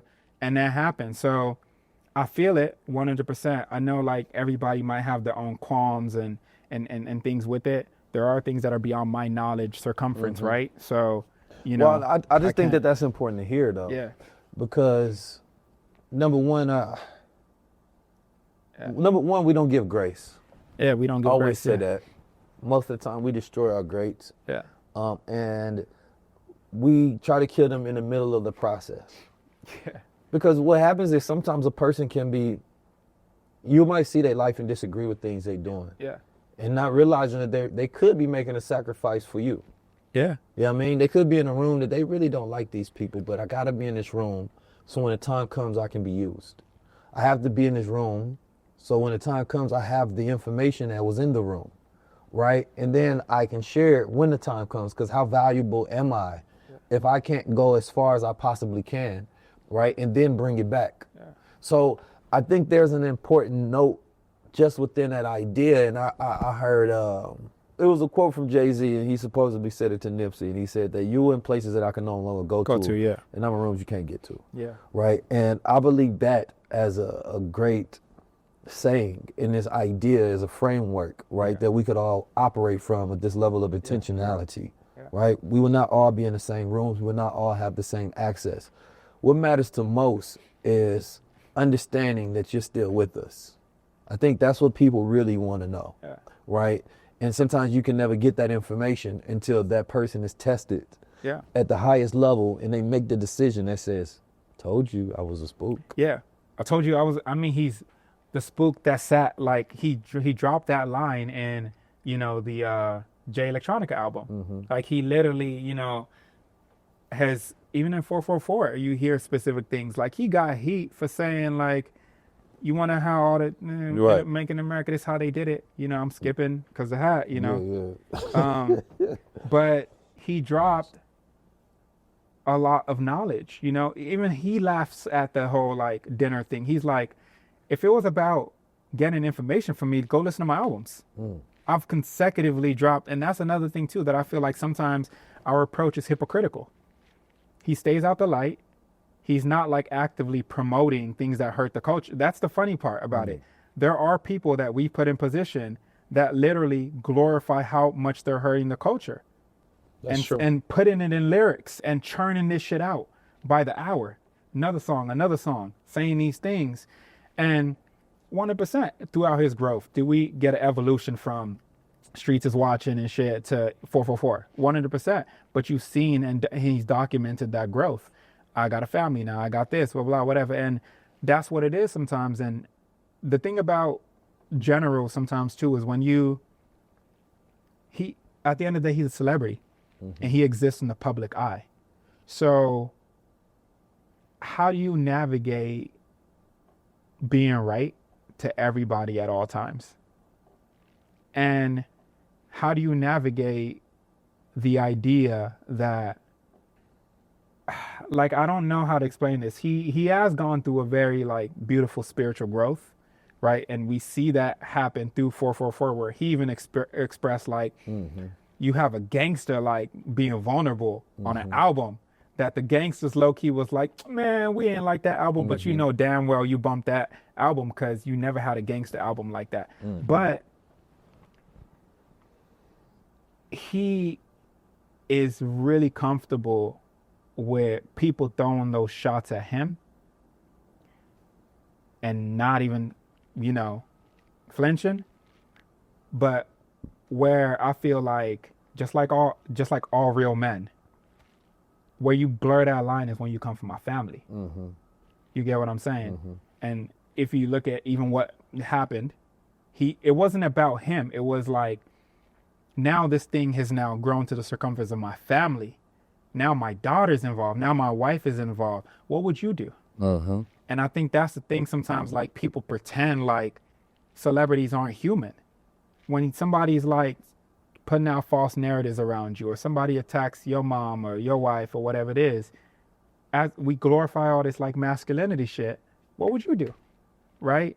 And if the power of my tongue in defending myself is the worst thing that I could have done, I'm okay with that reality. Would you rather I pulled up with a gat? Well, again, if we believe that Yeah. you love your country, then you're willing to kill for it. This idea of patriotism. Yeah. If you love your family, you have to be willing to kill for it. If you love yourself, you have to be willing to kill for self. Can I ask you a question though? Right? Just like with everybody, right? Would you choose the world or choose your family? Choose the family. Instantly. Exactly. So I can't hold, you know, a grudge with a man that has evolved to a point where he's realized like, when I'm operating as a singular entity, there's certain freedoms that I afford myself, and there's certain levels of sovereignty that I afford myself. I could take certain bullets because it's just me. But the moment that I introduce life and I create life with somebody, I have to make decisions in accordance with protecting that dynasty, just like all the greatest kings in the past have. I think, Yeah. I'll say this, when you're a king, all the stress that comes with being a king is worth it. It's worthy, You know what I absolutely. mean? Like, and so it's like when the people, because when you exalt yourself to be a hove, Yeah. you know what I mean, to be the highest height of culture, the expectation that people have from the titles that you Christian yourself No with, pun intended. right, I think are warranted, right? Like, especially people that's struggling, you know what I mean? And we're looking for guidance, and we be like, you've guided yourself very well to very high peaks. And we're saying that, listen, what about in this time? Do this for us, do that for us, right? You essentially become like a God for people, and they want you to answer prayers, essentially.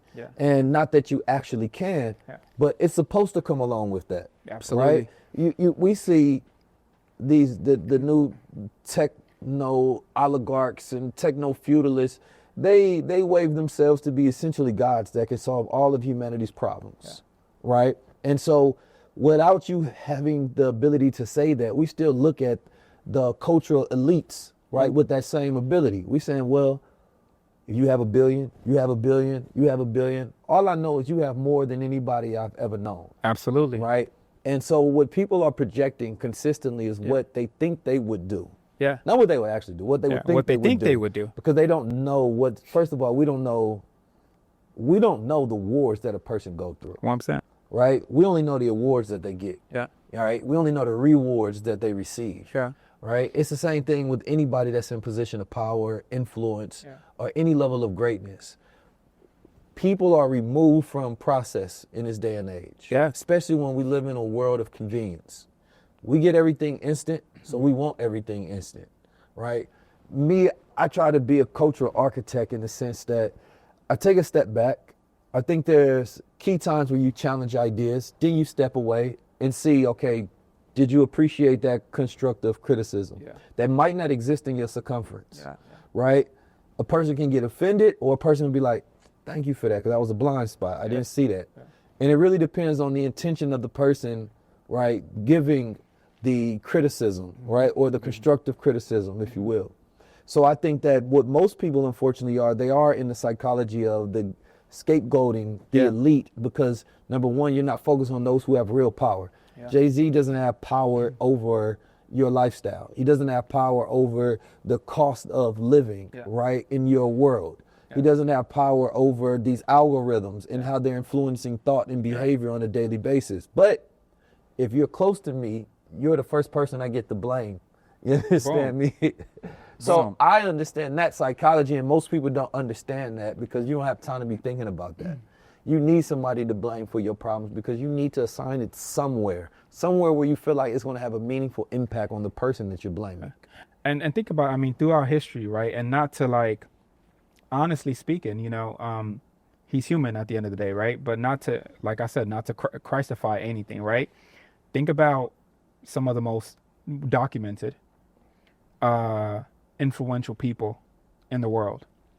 The most righteous of them are those that don't speak about the unrighteousness being done to them. They just kind of take it to the chin. And I would actually say, whatever it is, right? If the next day you get an interview and it's like, man, so let me tell you about this situation, right? You're actually now like, I actually don't agree with this person and da-da-da-da, whatever it is. But I think the other side of it is like, okay, I see your perspective. I'm going to take that perspective into where I'm going. And I've seen it firsthand. Like, getting constructive feedback and all that, that's something he partakes in very well. I just think that today we've gotten so comfortable with people publicly expressing their criticism or public, you know what I'm saying? I don't like that. I mean, not public criticism per se. I don't like that we try to take down all. I don't want to see no black man that's in position of power taken down specifically by anybody outside of the culture. Therein lies like what I was even saying at the beginning, right? Which is like, if we're going to hold those standards, which by the way, I'm in favor of criticism, but I'm in favor of criticism for all, not selective criticism. Exactly. And not outside criticism. I'm not in favor of no outside criticism. I'm right there with you. If you're not of the culture, if you're not in my house, stay the fuck out my house. As Cat Williams once say, please sit down, please sit back down. If you're not in the culture, if you're not in my house, don't talk about my house. But here is exactly like what I'm saying, right? If Hove is responsible for certain things, right? Off predication because he's a billionaire and because he's in position and because right? Then my rebuttal in the statement is, okay, but Elon is even more of a billionaire and Sam is even more of a billionaire. And, you know, Bill is more of a billionaire, right? In position to serve more people and more. But there's not a single level of criticism coming from those communities around. Like, I have not seen anybody say like, man, Elon made so much money off of me and didn't whatever it is. We have the PayPal mafia, right? And I there is a level where like I'm a student of culture. Like I'm not, everybody knows this. Like look at just my track record and who I came through. I'm of the culture. I am really big on like what's right is right, what's wrong is wrong. I just think when it comes to him in particular, the criticism is like very unjustly. And I think it usually resorts to the, I'm not critically thinking about this. I'm like, I'm just going with what this person said because they said it. And then you ask the person, but like, okay, what actually did this person do wrong in this situation? Or what has been confirmed, not speculated, right? Or whatever it is. And you'll in time find there are a lot of things in that way. One thing I will say, and this is about everybody. Yeah. All billionaires, all black people of power, period. Like, we're going to Invest Fest, right? Yeah. We're setting up the tour. There are certain things that should always be championed, magnified, amplified, right? Because of what they exemplify. And I wasn't even trying to rhyme like that, but you know, all right? But it is important, right? Yeah. Like Jack Dorsey, he's going to be at Invest Fest this year. Right? Oh, amazing. I would love to see Hov. I would love to see Hov sitting in that chair. Yeah. The reason I say it is because certain things, and not just Hov, but Tyler Perry was there. Yeah. You know what I mean? Kanye West, he hasn't been on there yet, but Kanye West, he be on some other stuff. So we'll talk about that later. Yeah. You know what I'm saying? Yeah. It is what it is. I'm gonna just say it. Yeah. When you sit down with a Nick Fuentes, but you don't sit down with a 19 Keys, to be honest, that's when I start fucking with you. I mean, in all honesty, it's even one of the reasons why, like, in particular, why I love our conversations, right? And there's a lot of places that I just personally don't want to go and wouldn't talk to because I don't want to talk to someone that's not free. It's really important to me because how are you going to talk about freedom and you ain't free or you're not at least advocating for freedom? And I'm like, I'm not in the matrix. So how am I going to talk to a matrix agent? No, this is a fact. And I do think that consistently. That's real. I like that. You could say it again. Yeah, no, like consistently through our conversations, I love the realness. Like people think like every conversation you have with somebody needs to be all just agreeances. I also think that's a huge issue with modern podcasts today. It's all about agreeability, right? Yeah. And people get so defensive when it's like, oh, well, we don't agree on that. Cut, whatever, I'm walking off, I'm taking the mic off. It's like, no, that's the whole point of discourse. Right. If we want to move forward as a people, we need to have that. And consecutively, I feel like you've been a light in culture that brings forth uncomfortable conversations, even if people are not ready for it. And I kind of even saw that in terms of like we've even discussed and you've led certain conversations in culture that when it was around what people wanted to hear, it was all, Keys, that's our guy. I love that, da-da-da-da-da-da. But then you were like, okay, chapter 2, right? These are things that are also unequivocally very important. You know, the top line of his hat. Oh man, is everything okay, man? And man, I thought it was da-da-da. It's like, and that's exactly what I'm saying. Where and it's a sacrifice to do that, because who wants to be the person, you know what I mean, that people start hating for speaking the truth? You know what I mean? But if I believe that if God puts it on your heart, right, then you have to, you know, in Islam, the as we said it earlier, the tongue is mightier than the sword. Yes, sir. You know what I mean? The scholar is seen the same as a warrior, right? And so, jihad goes beyond war. Exactly. By the way. So the ability to be able to communicate, right, and to speak these ideas and speak these truths, sometimes is the most important thing that you can do in the world. Sometimes men only left behind their words, but their words were more powerful than men who built buildings, built companies, right, left discographies. Sometimes it was just the words of a brave man, right, that continue to impact and change the world. And so if I see somebody about to walk off a cliff, I don't care how it disrupts anybody else's piece or who don't like me for telling these people y'all about to fall off. And that person that's guiding you in that direction, they're getting paid to guide you off the cliff, right? And so this is why I say black excellence is a scam. It's to challenge the idea that your personal representation, that your personal achievement is far greater than the collective. Right. Yeah. And this is what we have created, because it used to be ownership and power and collective movement. And then that disappeared. But you can't champion a Traore that it's all about what he's doing for the collective, and specifically, he didn't do it through diplomacy. You know what I mean? But if you start from that man's journey day one, oh, he's a tyrant, oh, he's a killer. And it's like, but when you see what he's done with the position of power, now he's a hero. Yeah. Right? And I think it's necessary for not to even just speak the truth, but to execute the truth. And so we exist in a time and day and age where, no, I don't want to be hated by people I look up as heroes. Yeah. People that I even inspired by. Yeah. But if I'm in a position to speak a truth that can change a reality, then I will. 100%. And it's knowing when to choose, right? And how, like, oh yeah, because I don't go as hard as I could. Yeah, I be sparing a lot of lives. Yeah, 100%. Like I will tell people all the time, like, for me, my communication style is more like J-esque, Pharrell-esque, Ye-esque, right? So for me, it's a combination of different things that are needed at different times, where truth for me it's uncompromisable. Like, truth needs to be spoken up. So even like people think like, wait, you think because I'm like in the valley and because like I know Peter Thiel and da-da-da, whatever, that I'm like, okay, Plexum. You know, but you get what I'm saying? Like, you know, or like you think because of that. Or Wozniak. Yeah, or Woz. Yeah, oh, you call him Woz. Steve Woz. Or the homie Woz. Yeah, or the homie Woz. I was with Nas, then I was with Woz. Or Nas or whatever. Right? But point being, like, you think the access compromises integrity, or it will compromise. For a lot of people, it does. And for a lot of people, it does. They don't even. Sometimes it becomes a cage. Yeah. And not because it's an actual cage, they build it themselves. They build it themselves. To try to protect the access, not realizing that the other people don't even care, right? They don't. Matter of fact, let's say maybe there is a level where you get too far beyond, but it could be miles longer than you think it is. Yeah. But they give themselves a short leash. Yeah. And this is the real idea of gatekeeping, right? That there's certain conversations, certain things that we don't talk about. Yeah. So anybody who does, it makes it look taboo.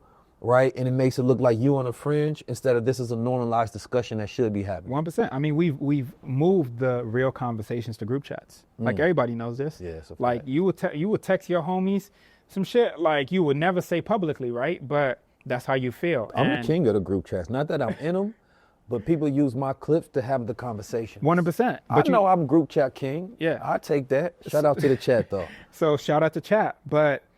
It is a very real thing. That was the title I just gave myself, by the way. Yeah, group chat king. GCK. Add that to the chat. We went from UGK to GCK. You know, but it is a very real thing when it comes to our culture that, like, we all got skeletons. We all got, you know, controversial ways in how we see things. But if truth has to mean me losing temporary influence for me to maximize my long term and where I'm going and what I want to do, so be it, as Clip said. Right. I will take that any day. 100%. And I kind of, in the way that we're framing it, I think because truth can be, it's perspective. Right. And subjective. I think it's when it's subjective, and I think it's more important when it's truth can be framed as a perspective from integrity. Yeah. Because it doesn't mean you're right. Yeah. Right? But nobody's right. Yeah. Right? And so, but I can be limited based on my perspective. And if you never show me the other side, then I'm forced to always only see this. Okay. And for me, I'm a person that likes to visualize the other side. Yeah. So therefore, I'm giving myself other dimensions to view this thing from. So I'm never just speaking from this place, or at least I never want to speak from this place of pure ignorance. Yeah. I imagine what you may go through. Right. So therefore, I have empathy in my perspective. Then I think, OK, but what needs to be said in this time to shake the tree so that we can either get that other perspective or we can change what the truth is. 100%. I mean, but it's also like we're selective with hand holding. We are extremely selective. Like, you know, I know Ye. Like, I have a great relationship with Ye. But I definitely feel him. In terms of when he really needed the culture to really be the culture for him, the culture wasn't there. He should have came to High Level Conversations. He needed the culture to be there for him when he needed it the most, not when he didn't need it the most. Right. Right. But he should have never went to it. You don't go to a bunch of little white supremacist dorks. You know what I mean? Because that's what they are. They like the little slap around kind. You understand me? And then they get a microphone, all of a sudden they tough and they want to talk about everything that's wrong with black culture and how we ain't shit. And then when you can't take one of the greatest titans of culture and then mix that, then amplify their platform and then talk shit about the very culture. 100%. There is a bit of a And I'm gonna always put that on the responsibility of any man, regardless of the mental vacation. You know what I mean? Yeah. Because I think it's dangerous. Yeah. Right? Because when we talk about philosophers, we talk about thought leaders, right? We look at different people. You know what I mean? Like a Turning Point USA will then take their monies politically and they will get behind leaders they think. They will push them on campuses so they can spread certain ideology. So for me, when I see a Kanye West with like a Nick Fuentes, that's him taking his money and his influence and stamping him to be a leader against the culture. And I'm sure you do it from a place of feeling this disdain or hate or whatever it may be. But you can't make yourself an enemy and then be friends again because now you empowered this person permanently. Yeah. But I agree with that completely, right? I think in the case of Ye specifically, it's going back to that thing that I said where it's like you know damn well you still bump Ye. Like you know damn well you still bump it. You still get the value from but not the cousin song. I don't bump that. I don't bump the cousin song, just to be clear, pause, right? But you know, at the end of the day, I'm always aligned with areas of truth. And there are certain levels of truth that I feel like he definitely, and we know this because it's his history. Yeah, he will take it to the chin at a time where the thing is, the reason why, like, I feel like with Ye in particular, it was, well, obviously there's certain lines that, at least through public discourse, you should never cross, right? And he crossed those. Agreed.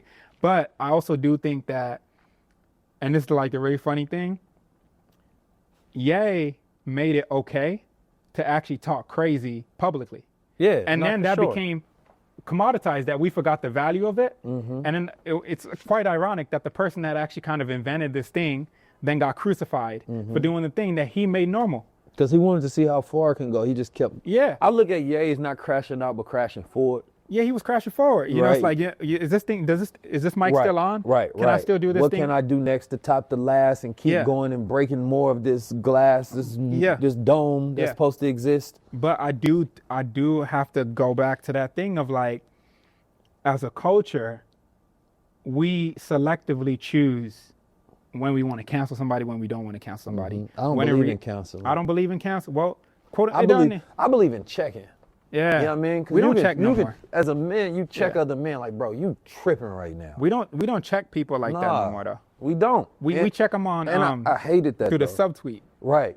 It's Twitter warriors. See, people get mad when you check them directly, because when I check people directly, and I don't mind having that call. I don't mind calling you like, all right, so I'll give you an example. I mean, I seen a couple moments that actually made me laugh. I was like, yo, did OG leave the interview after? Or some shit? No, he stayed and he apologized afterwards. And we had cut out a part where he was like, he need to do certain drugs and stuff. This nigga said, yeah, you could. I mean, you gotta remember, my brother, you gotta relax. You gotta relax. In the words of Nori, speaking of Nori. Yeah, I mean. Nori's another one too, he would check. Yeah, and I had to hit Nori up because I had seen he had posted something. Well, no, he ain't posted, a blog had posted a supposed quote of his. Yeah. And he was like, these are only 3 podcasts that matter, right? And I had sent in a text, I'm like, is this real? And he had said no, right? And I'm like, damn, I hate the internet because you never know what's real. You never know. But then he was on Fat Joe's show and he said it was real, right? And he had mentioned how I hit him up about it. Yeah. You know what they say? Hold on, I gotta finish because you can't just say that and we just go on. Okay.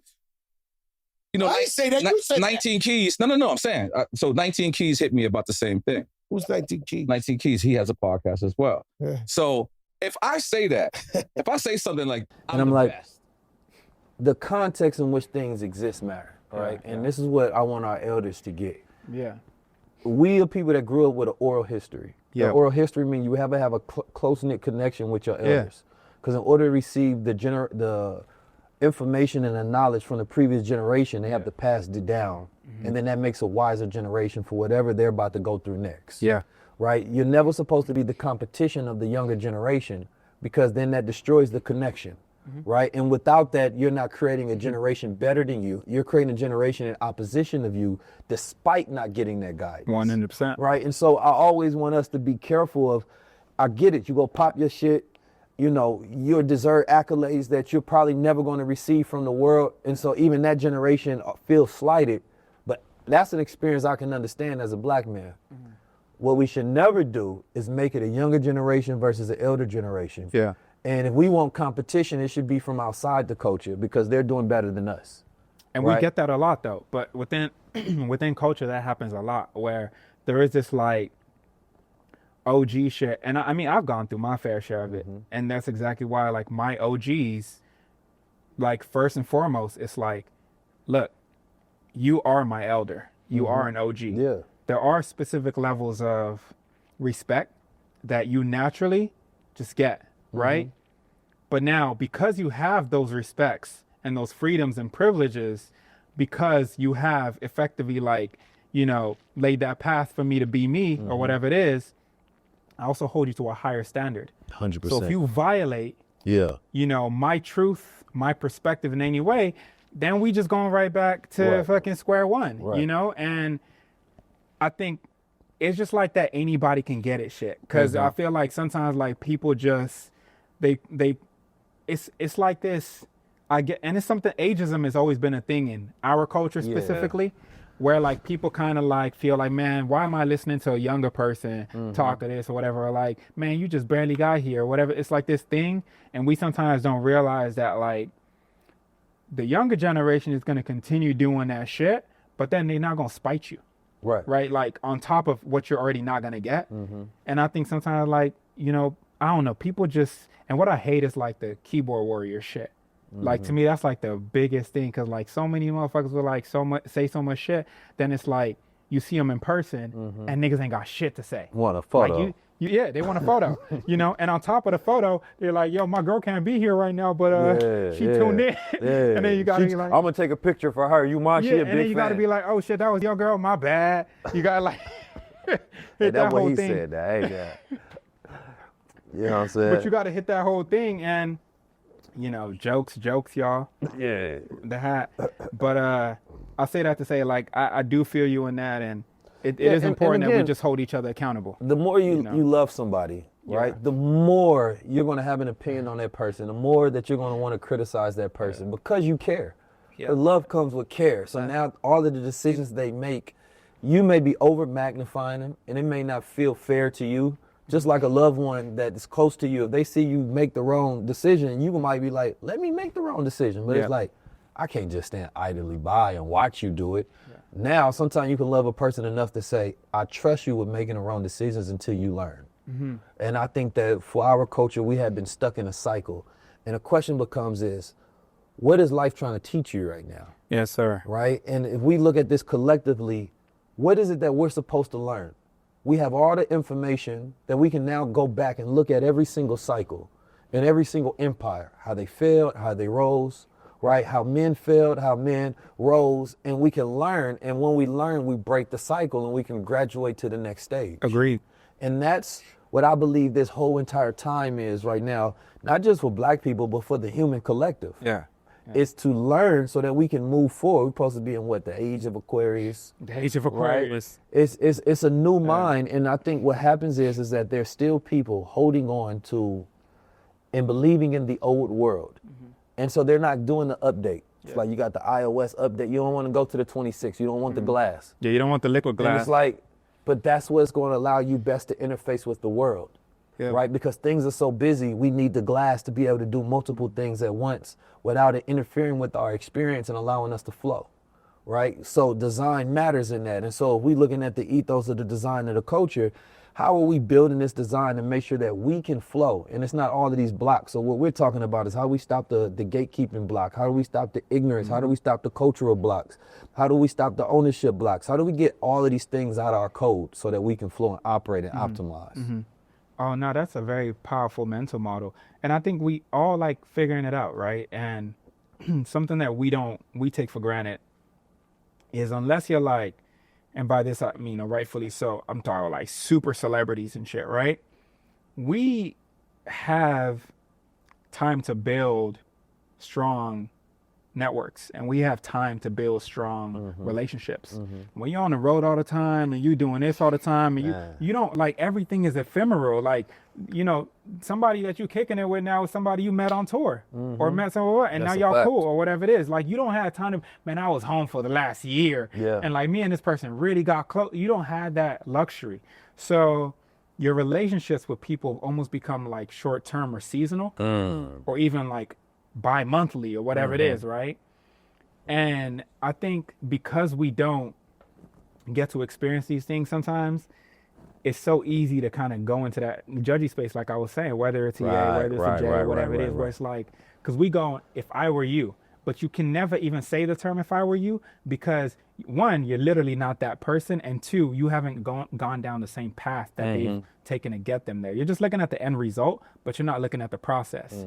So the process is literally from like 94 or whatever it is, like you doing this and being told no your whole life, or you coming into the industry, moving from Chicago, your mama dying, you know, your mom passing away, transitioning, just to be respectful with the terms, your mother transitioning, you moving to LA, thinking everybody love you, right? People like time and time again doing or whatever, right? So you get to a point where, like, even just like when it comes to therapy, like, no therapist starts with you're wrong. They say, let's unpack how you got here. And I think there are people, which I definitely think, like, you know, and perhaps it'll happen in terms of like just putting out in the universe. You're somebody we should definitely like sit down with. But when you don't know those ecosystems exist for you, it's easy to go like here or wherever it is, right? Because you kind of go into this space of like, I've went through that in terms of I'm going through problems that are they're so different than what the average person is going through. Like me even talking about my problems feels like, I feel you. Like, you feel me? Like, what are you talking about, bro? Right? And so you live in a glass cage and you're like, or a glass house, man, I can't even talk to nobody. And over time, it starts to reinforce into your mental model. Right. You get what I mean? But that actually erodes a lot of your social skills. It does. Because you have less connection. Yeah. And you have less reflection. Because less you don't reflection. have other people to reflect things off to give you guidance. And so that becomes the You whole went through idea. Yeah. yourself. Yeah. That's why they say it's lonely at the top, because it's not that many people up there. Right? And who can relate to what you going on. And when you're looking at it outside, not to, you know, to add to your wisdom. That's right. Right? When you're looking at it on the outside, you inevitably always go like I've had this conversation with a lot of even my homies around people who look at certain things, they'd be like, man, I can't wait to make or I can't wait to get here. And I'm like, it ain't all Be careful that good. what you wish And then for. people go, oh man, you just don't want me to be a millionaire. You don't want me to da-da-da-da. And you don't want me to da-da-da. And I'm like, it's not that. It's just there's certain things you have to learn. I want you to have everything you're ready for. You're ready for. And sometimes we kind of like move past the ready for and we go straight to I deserve it. Nobody says you don't deserve, but there is a such thing as you're not ready for it yet. Because some people are not good enough for the second and third chance. Yeah. Some people may get $1 million once in their lifetime. They blow it because they wasn't ready for it. And they can destroy themselves with the guilt and the shame of it. And they never It's still get back good enough to get it again. To get it again. But now you have the wisdom, Yeah. but you no longer have the ability and the capability to do it. Yeah. And I think that's a very dangerous thing. Listen, we bringing the Save Yourself Renaissance to your city. This is our generation's time to show that we in control of our future. I am the hope and the dream. There's no reason that people of different backgrounds, faiths, and denominations can't come together to talk about the single thing that they have in common, which is our future. It is a cultural experience of the rebirth. We're in the 30-year anniversary of the Million Man March, and we're in the 100-year anniversary of the rebuilding of Black Wall Street. That's when we take some time outside the world and we come together. And then that's when we plan. Everything just about cycles and patterns. And when you understand the knowledge of time, we are now in a cosmic cycle where it is prime for us to rebuild, but it's now or never. This is time for the Renaissance, but it's going to take leaders, it's going to take creators, it's going to take the artists. As we all come together, it is no more saviors, but us and our collective actions that we take. What happened to a dream deferred? I call upon you. The Renaissance is here. Y'all partying and shit like we got more time. Ain't no more time to waste. It's now or it's never. And the law of saving yourself is waiting on nobody. It is saving yourself through your actions, through the way that you eat, the way that you speak, the way that you show up, the way that you collectively build. We're going to be having new experiences on this tour. From music to being able to have these cognitive rituals of coffee houses. As a builder in your city, as a creator in your city, we want to work with you. Just go to 19keys.com/tour and make sure you register to be a part of the Renaissance. And we bringing this experience to your city. Peace to the family. You gotta save yourself. Ladies and gentlemen, the star of our show. To segue a little bit in this conversation, Yeah. I want to talk about what matter. Yeah. Open matter. Open matter. He wants to get the exclusive on the open Yes, matter. sir. I want right. to talk about this because me and you have been building for some years, and I just see the progress of your ideas, and I can tell you've been through some wars. You know what I mean? Like I'm the type of person that, can sit back, right, and think about a person's experiences, from what you don't say, from what you do say, from the timing of what you say, and then now being in the essence of your energy and the way that you speak right now. Yeah. I can definitely tell. And you've seen that growth and progression. Absolutely. Right. Right. And so before you get to open matter, because I think what we've really been digging into is like just that journey. Yeah. The same journey that everybody go through. Yeah. And I think the biggest journey for any man, especially anybody that's a world changer, is protecting the essence of who you are along that journey. Mm-hmm. And that's the fight. In every room, in every letdown, through every success, through every relationship, through all the criticism, can you hold this thing throughout all of that? And at the end of it, when you finally even get the resources, does this matter to you still? Does it still matter? Right. And so before you speak on open matter, how good have you been at maintaining that essence? Yeah. From that bright-eyed kid that's getting the write-ups about this Ghanaian kid that turned out MIT and working with this, and then now you go through the Nipsey, you talking with Wise and Nas and Jay and Jay Brown, and you get these, you talking to venture capitalists and you talking about epidemics, all these things that most people probably couldn't fathom when it comes to a problem that you have. Mm-hmm. And the level of trickery and deceit and the people who smile in your face but are not really for you, and things that you may have said, man, I think I was better off when I was naive. Yeah. Oh, definitely on that topic. And the world is forced to be like, yeah, I bet you thought you was, but you asked for it, and here's what comes with it. And here's what man, you're speaking truth right now. Yes, right. I think the essence, if people go watch any interviews I've ever done, the essence is still the same. I've been talking about operating systems before anybody even understood like that concept as a mental model. I've been talking about ownership and, IP and the importance of all this stuff. I just think how I choose to express it now is beyond just speech. It's just action. Mm-hmm. And I thought it would be easy because you're like, I don't have to talk about this anymore. I just show people. But sometimes you could really go into this space where, and I remember I talked to Hope about it, actually, where I felt like I was almost operating in this space that he's in too soon, where I was like not really being too much a part of the active culture. And by active culture, I mean like, man, it's like, you used to things that I used to like really enjoy, like, man, I'm gonna go pull up on Travis Scott, like record this shit. I'm gonna go pull up here, Dirk will DM me, be like, we shooting in LA, pull up, like all this shit, right? Where I was actively like participating. And then I kind of thought, well, if I'm still actively participating, just not in the flesh, man, it's gonna be good.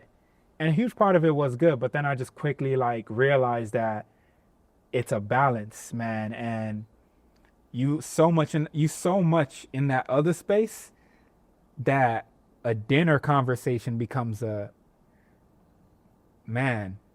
lecture. Mm-hmm. Catching up with a date becomes, like, man, like this is heavy, and I just realized like one of my most important skills that I had was my ability to be like super, for example, in this combo, we didn't even really get into like the actual technical stuff, right? Yeah. Which like we vibe in.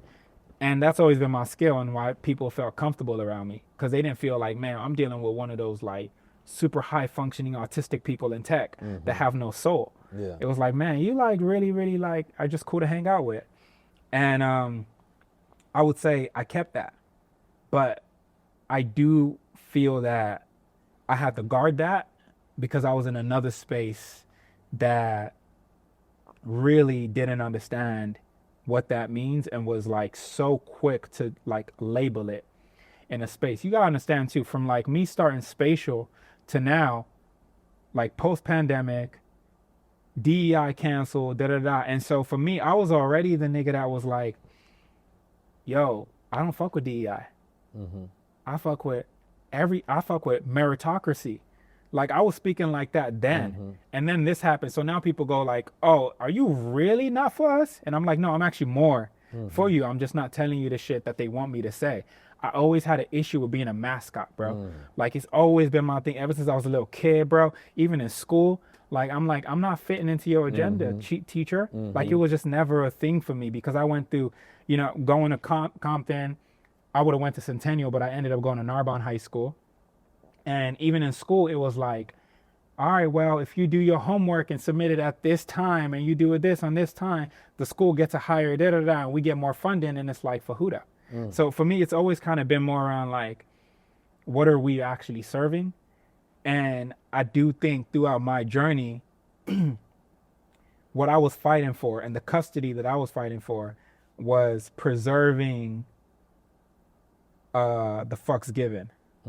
Like, I'm not gonna lie, like it was like, cause you get to a point where like the money stops being a conversation. People that cut you checks, the money stops being a conversation. People that you actually need to sit down with, start being a conversation. You got everybody on speed dial. You could call home when you get all these things and you don't take it for granted, but you realize that the weight of that is far more connected to where you're currently at than the weight of everything else.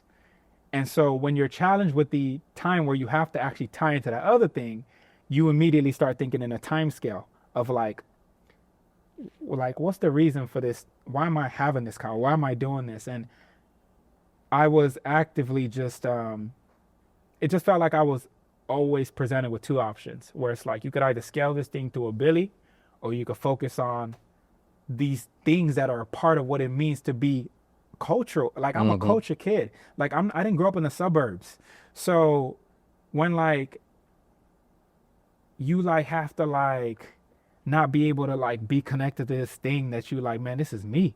This is like me. You asking me to like not be me. For what? Just so I could say like youngest billionaire or whatever, like whatever it is, right? And I just like, I've never been a sellout. I've just never been a sellout. I never could be a sellout. And so there were just certain aspects where I felt like I was constantly fighting that.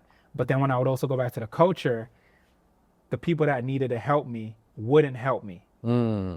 It's not that they couldn't help me, they wouldn't help me. They wouldn't. And I felt like I was in a very slippery slope. I was just at a point where it's like, on this side, I could get to where I need to 10 years faster, and then I could go back to Africa, build these schools. Man, it was even like that, man. I was working on a school in Ghana that should have been done by now, right?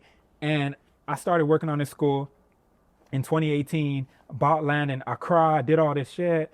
And I really don't believe in this idea of like, I'm not going to slander, the country that gave birth to me, and stuff like that. But Africa as a whole has a lot of work to do with inviting builders and people that really want to change the continent and not having an ulterior motive. Yeah. And let's just say like I went through a very lengthy government thing. Like I remember because I went to Ghana back in 20, I met with the president and stuff, and it was like, man, you a kid of the soil, you back here, you around all these people, back to the agenda shit. And I was like, man, let's get it. I'm gonna go get all these partners. I was signed to Adidas. I was like, Adidas is gonna build the basketball court, soccer court. I was gonna bring in hydroponics here since that's not a thing out there. like this was gonna be like the craziest school. I was like, man, Kwame Nkrumah, first president of Ghana, is gonna be proud of this shit. And to be able to do this shit, I was what, 21, 22 at that time. So you look at all that, and then you come back like to culture after that didn't work out, and then you're like, hey, I'm building this new thing, and you got access to capital. Money wasn't an issue, but money doesn't solve everything. People supporting you and people setting up the right meetings for you is a thing. And I'm gonna be honest, I felt like, and this is very like a very obviously, you know, moment, but I felt like I was like, okay, this is why the universe has me here. Because I got to a point where it was like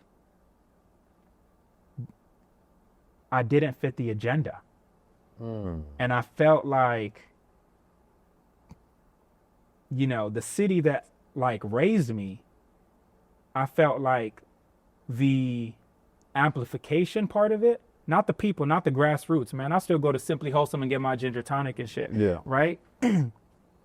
Not that, but the machine that amplifies you, I felt like turned its back on me because I didn't fit the agenda.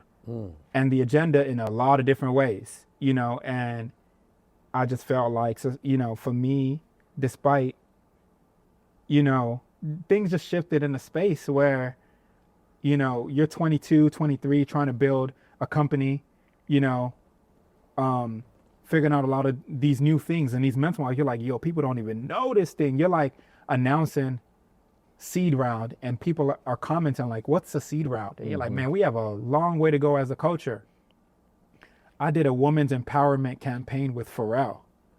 I was the only dude in that campaign. I was the only, like, I'm a straight dude. Did that campaign, and now it's like we hate all men. And so, because I'm comfortable in my masculinity, you're gonna make it so hard for me to get to a position because like we're not supposed to see what that looks like anymore. Like to depth, you wouldn't, like, we could talk off, like you wouldn't even understand. I would understand. In terms of like, oh nah, bro. There's somebody who would understand. It you know what I'm might be saying? me more than. Yeah, no, like you definitely understand. I mean, you know, when you exist as, I would say, an incredible talent, as a genius, as somebody who, you talked about awards earlier. Yeah. You know, you said awards are mandates. Yeah. You know what I mean? And I talked about like that award shit don't matter. It's not about who's the most talented. It's not about who's the actual greatest. Because if the advertisers say you don't fit the agenda, you don't get the award. 100%. You might have had a greater album. You might have a greater podcast, a greater show. You might have, you know, raised more money or created the best company in the world. But we don't have a space right now where our brightest represent the culture, right? Those who become the most popular, but also those who can fit within advertisement, fit within the agenda, and mark off that list of things that's considered to be safe. So what you're really saying is it's not who's the most influential. This is whose influence we agree with. Boom. It's influence we agree with. And I felt like it didn't it didn't fit the narrative that wanted to be put out there, right? Because like I have a lot of endorsement deals and stuff like that, which over time is just like I don't even do the endorsement shit no more. Because it's like if I'm being endorsed, then I have to fit within a narrative. You know, it's like that's why shout out to like Kai, who's a newer, younger kid that was like, fuck that check. No pun intended. Right? Because he was like, I want to be able to, and he's smart for that because as a young kid, like he understood, I need to be able to have my autonomy in my voice because I'm creating a network, bro. And for me, it was like, nah, this is not how this is going to go. And those platforms don't care if they destroy your connection to your audience by robbing you of your authenticity to build your audience. Yeah, you're not robbing. And there's a lot of people, and I've also seen what's happened to my homies that have went with your agenda and they still ended up here. Yeah. So you got somebody that's got a first class seat, like I'm talking like Concorde, first class seats at seeing the largest people that the world has ever seen in terms of whatever, publicity, wealth, whatever. And these are people that I actively, gratefully get to interact with. And I see how it ended for them in terms of all that shit. I'm not even gonna like go through that whole thing. And so what people saw for me was 4 years, 5 years of going through one of the hardest tests of authenticity. Even at a time where I felt like a lot of people will kind of like not side with that and everything. And I'm not here to say what's right or what's wrong. I've never really been that. I think everything is subjective, but I know what's right for me, and I know what's right for the people that I'm representing and how I want to like portray myself. And I was a kid that grew up in Compton, that was born in Ghana, grew up in Compton, moved to Harbor City, didn't have no resources, didn't have shit, could look at all these people that didn't look like me, didn't think like me, you know, couldn't dress like me, couldn't talk like me. And I had to create that mental model. I want to create the shit for those kids. But now you're telling me that I have to serve an agenda of people. And I'm like, okay, well, I don't paint my nails. So what now? Like, what's going to happen? What is going to happen now because I'm not going to paint my nails? Like, what's going to happen? And that's the thing. It's like the most dangerous thing that I say dangerous in terms of impact is when you just get to that point where it's like, I don't need your money. And that's the thing that I feel like time and time again, I fought for that sovereignty. I took a hard ass road that I had to take that was bumpy as fuck to get to a point where for the vast majority of shit, you can't pay me for shit. Like, I don't need your money. And then if we can't pay you, the next thing is we're going to remove areas of your community. You know, because we already converted your community in a lot of ways. So now the people you used to be able to go to from your community, you can't go to those people anymore because they're not here. That's how they do it. And for me, like a huge part of it was like, you know, I'm the first person to advocate for humanity, bro. Like you know what I'm saying? Like growing up, I was a kid that advocated for everybody. I was a kid that was like, before we had a award and a term for like fluidity and all, man, I'm the person that's like, man, let that person be them. Like they're human. But to now like be like, here's the script and say these exact words. And you say, it's like, how you forgot the word. And I'm like, I'm not gonna say that word because I don't believe in that word. I believe in the word that wasn't created by you, and that's my word. So it's the word against your word. You could pick, you could choose. And by the way, I'm sure there's a lot of people standing outside that will be happily mascots for your shit. And it's a lot of them lined up. But they don't want them. They want you. And so you get what I'm saying? So it's like, I went through this thing where it was just like a very lonely thing. And I didn't have anybody within my vicinity that I felt like I could talk to. And everybody that I had was an OG. Me and Hov have very great conversations, but at the end of the day, him being my OG, his line of relatability with me on certain things is we in different generations. We in two different generations. So I just felt like for a while, I was like straddling that. I was like, all right, cool. I'm on this side, man. Everybody, y'all know I still got y'all, right? Y'all know I'm the spook, right? Like I'm literally our spook. You guys know that, right? People are like, yeah, we know that. And then you go outside, you're like, yeah, so what were we saying again? Right? You do all that and it takes a toll on your mind. So you get to a point now where you're still, mind you, you're still leveling up and you're still doing everything that you want to do, but you're feeling like a part of you is like, nah, bro, I ain't here to be the perfect Obama. I'm not here for that. And I feel like that's what it was. For me, having the NIP connection and then having everything, it was this idea of you have to be perfect. Like, and you felt that, and we've talked about that, where it's like, you got to be like, you can't say nigga on a, right. You know, you can't, you whatever. And it's like, nigga, like, fuck you talking about, I can't say anything.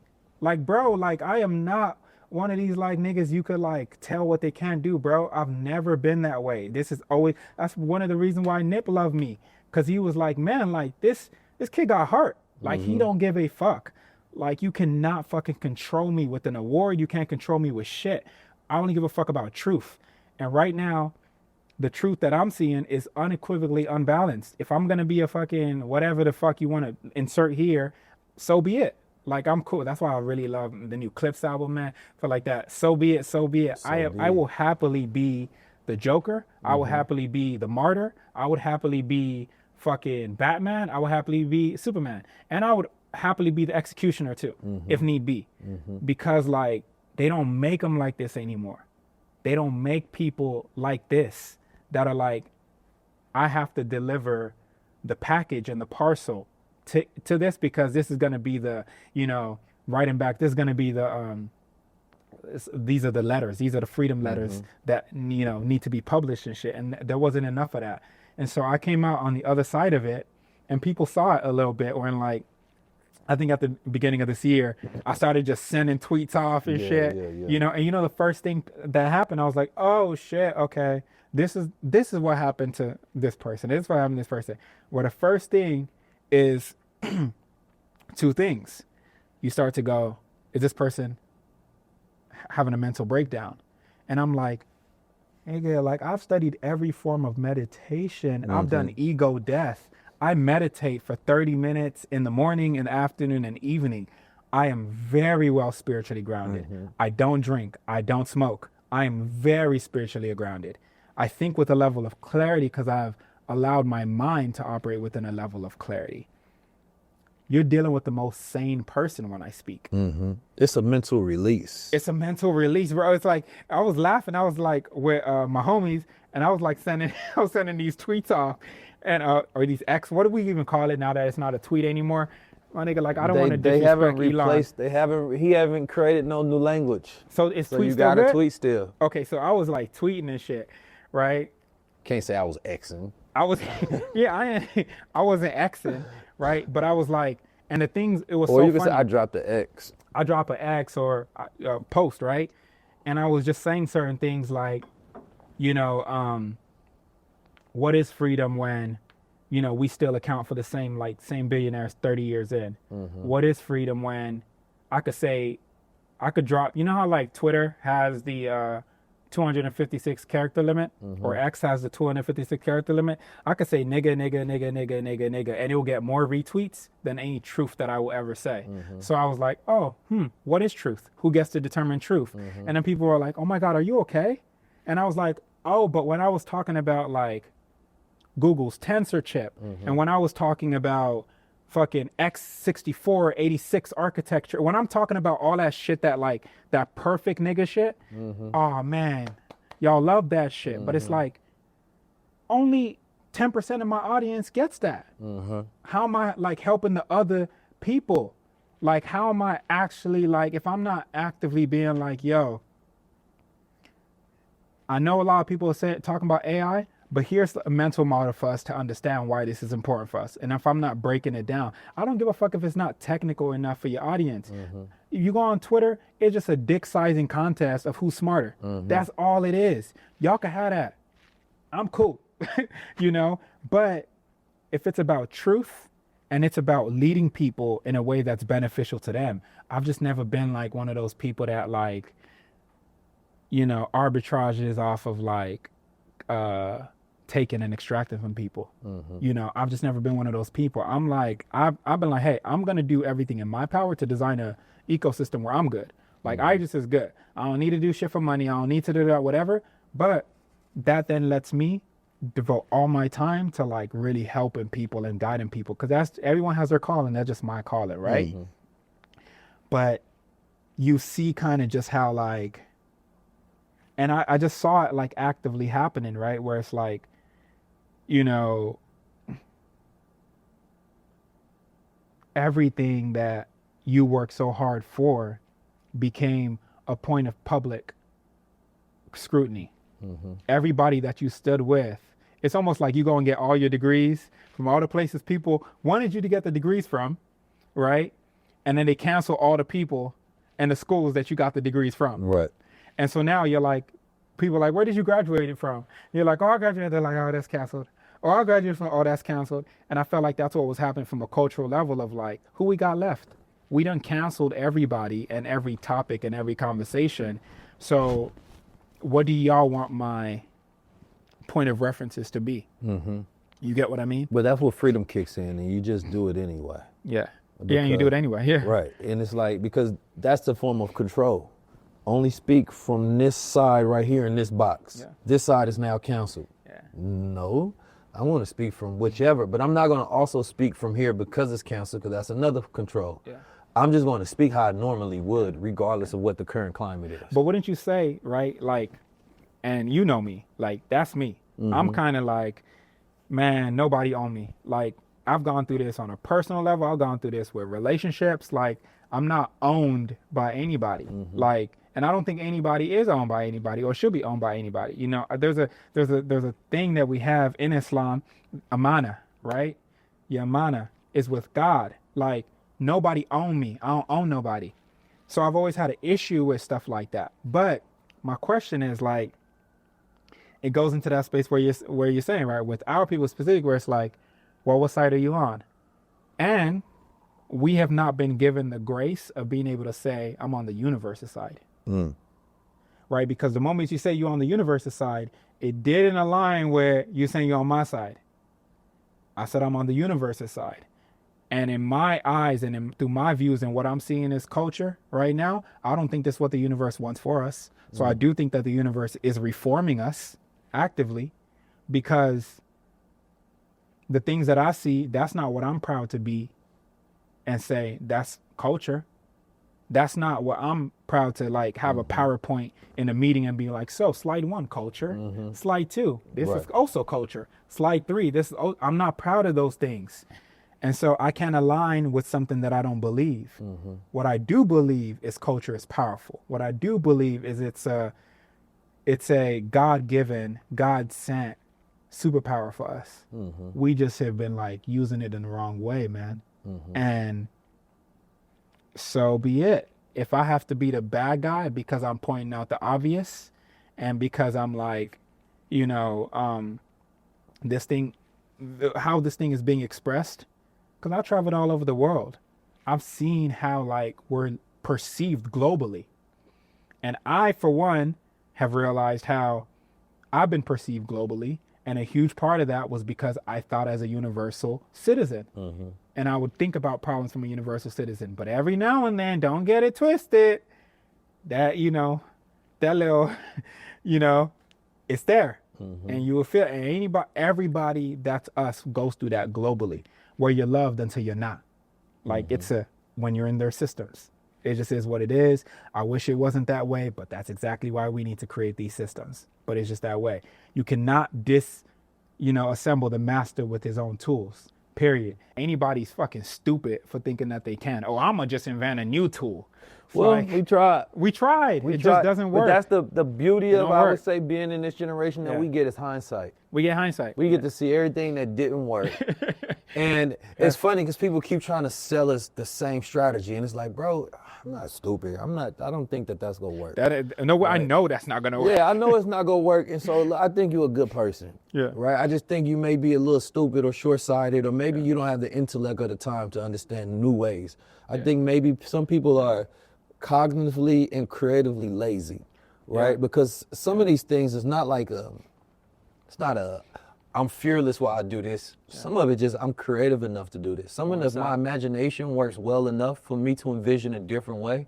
Some of this is that I'm clear enough to be in tune with the times, to understand the best ways to move and the most innovative things to be the most effective. 100%. It's also a result of time periods we're in, right? You mentioned like Aquarius age, the age of knowledge, the age of intellect. We are definitely in the intellect age, right? We're in the age where the mind, right?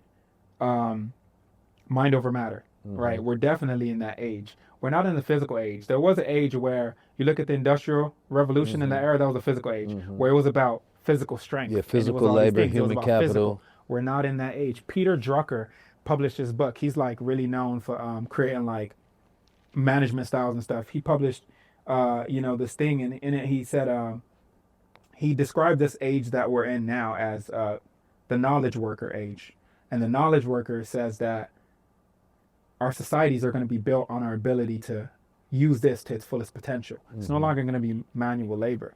And so my fearlessness knows from like, oh, that's something I spend my whole entire life. You're increasing in value. Like my value is like going up by the minute, because these are areas that I've strengthened, and I want to use this to empower the culture, not take away from the culture. You know. Yeah. But that's why I say cognition is cognition, the asset, man.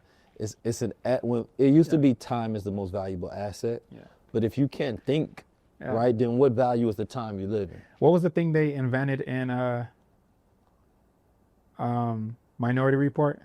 Oh, the precognition. Yeah. Precognition. Yeah.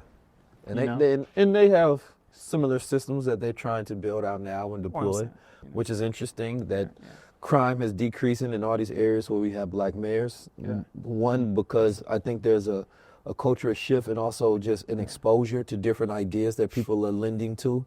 So the gangster that would have looked up, or the young man that would have looked up to the drug dealer or the gangster, is now looking at a streamer and saying, I'll go for this archetype instead. Might look at an Idris and say, I'll go for this archetype instead. You understand me? And so, what I love too is there's a reformation. Like, I think even in sports, like I think Jaylen Brown is like, oh, that's my brother, one right of those there, ones, boy. you know, because in the same exact way, I'm like, he's taking a model and he's like, yo, MIT, I want to do this and I want to do this, and I can't lie, like, it is a thing, because they're like, in the same way that I talked about it, where it's like, y'all are not supposed to do that. You know, we heard the term like shut up and dribble and right? It's a thing where it's like you're breaking the mental model of the system. Well, yeah, because if you don't want nobody too smart, because you're gonna make other players think. Yeah, and when they start thinking. I mean, he's the vice president of the Players Association, so of course you're gonna challenge ideas. Yeah. Right, because you're supposed to, but you're literally there to help think for other players, to get the most for those other players, because it's a business. But if you almost don't get into the NBA because you're intelligent, right? But if you maintain that integrity throughout that thread, regardless of what you paid, you now give us a new model that we've never had before. Like, I'm appreciative, bro, because he done pulled up to multiple events and blessed this platform with truth that's rarely ever been spoken before by somebody in his position. Yeah. And I think that's a representation of our generation. We different. Yeah, we just different. And you know, the elder generation sometimes, baby, so fearful because they went through so much of going through the system and being handed everything and having to cooperate. And so they'll tell you, man, shut up, man, don't be saying all of that. And they're like, man, chill. I'm not from your time. I'm gonna do what I do. You know what I'm saying? So this is where you get a lot of people, like I remember talking to Shaq about this when he was going at Kyrie Irving. I'm like, that's not the way you go about it. Yeah. This is somebody who's putting their platform and essentially their life on the line to speak a truth that he believes in. Yeah. You come in as guidance. Yeah. You know what I'm saying? Not criticism when you actually have access to this person. Yeah. Especially when you see where they came from and where they are. I mean, even if you look at and that was one of the cool aspect. Even, I mean, you saw the event. You know, Kyrie came through. Mm-hmm.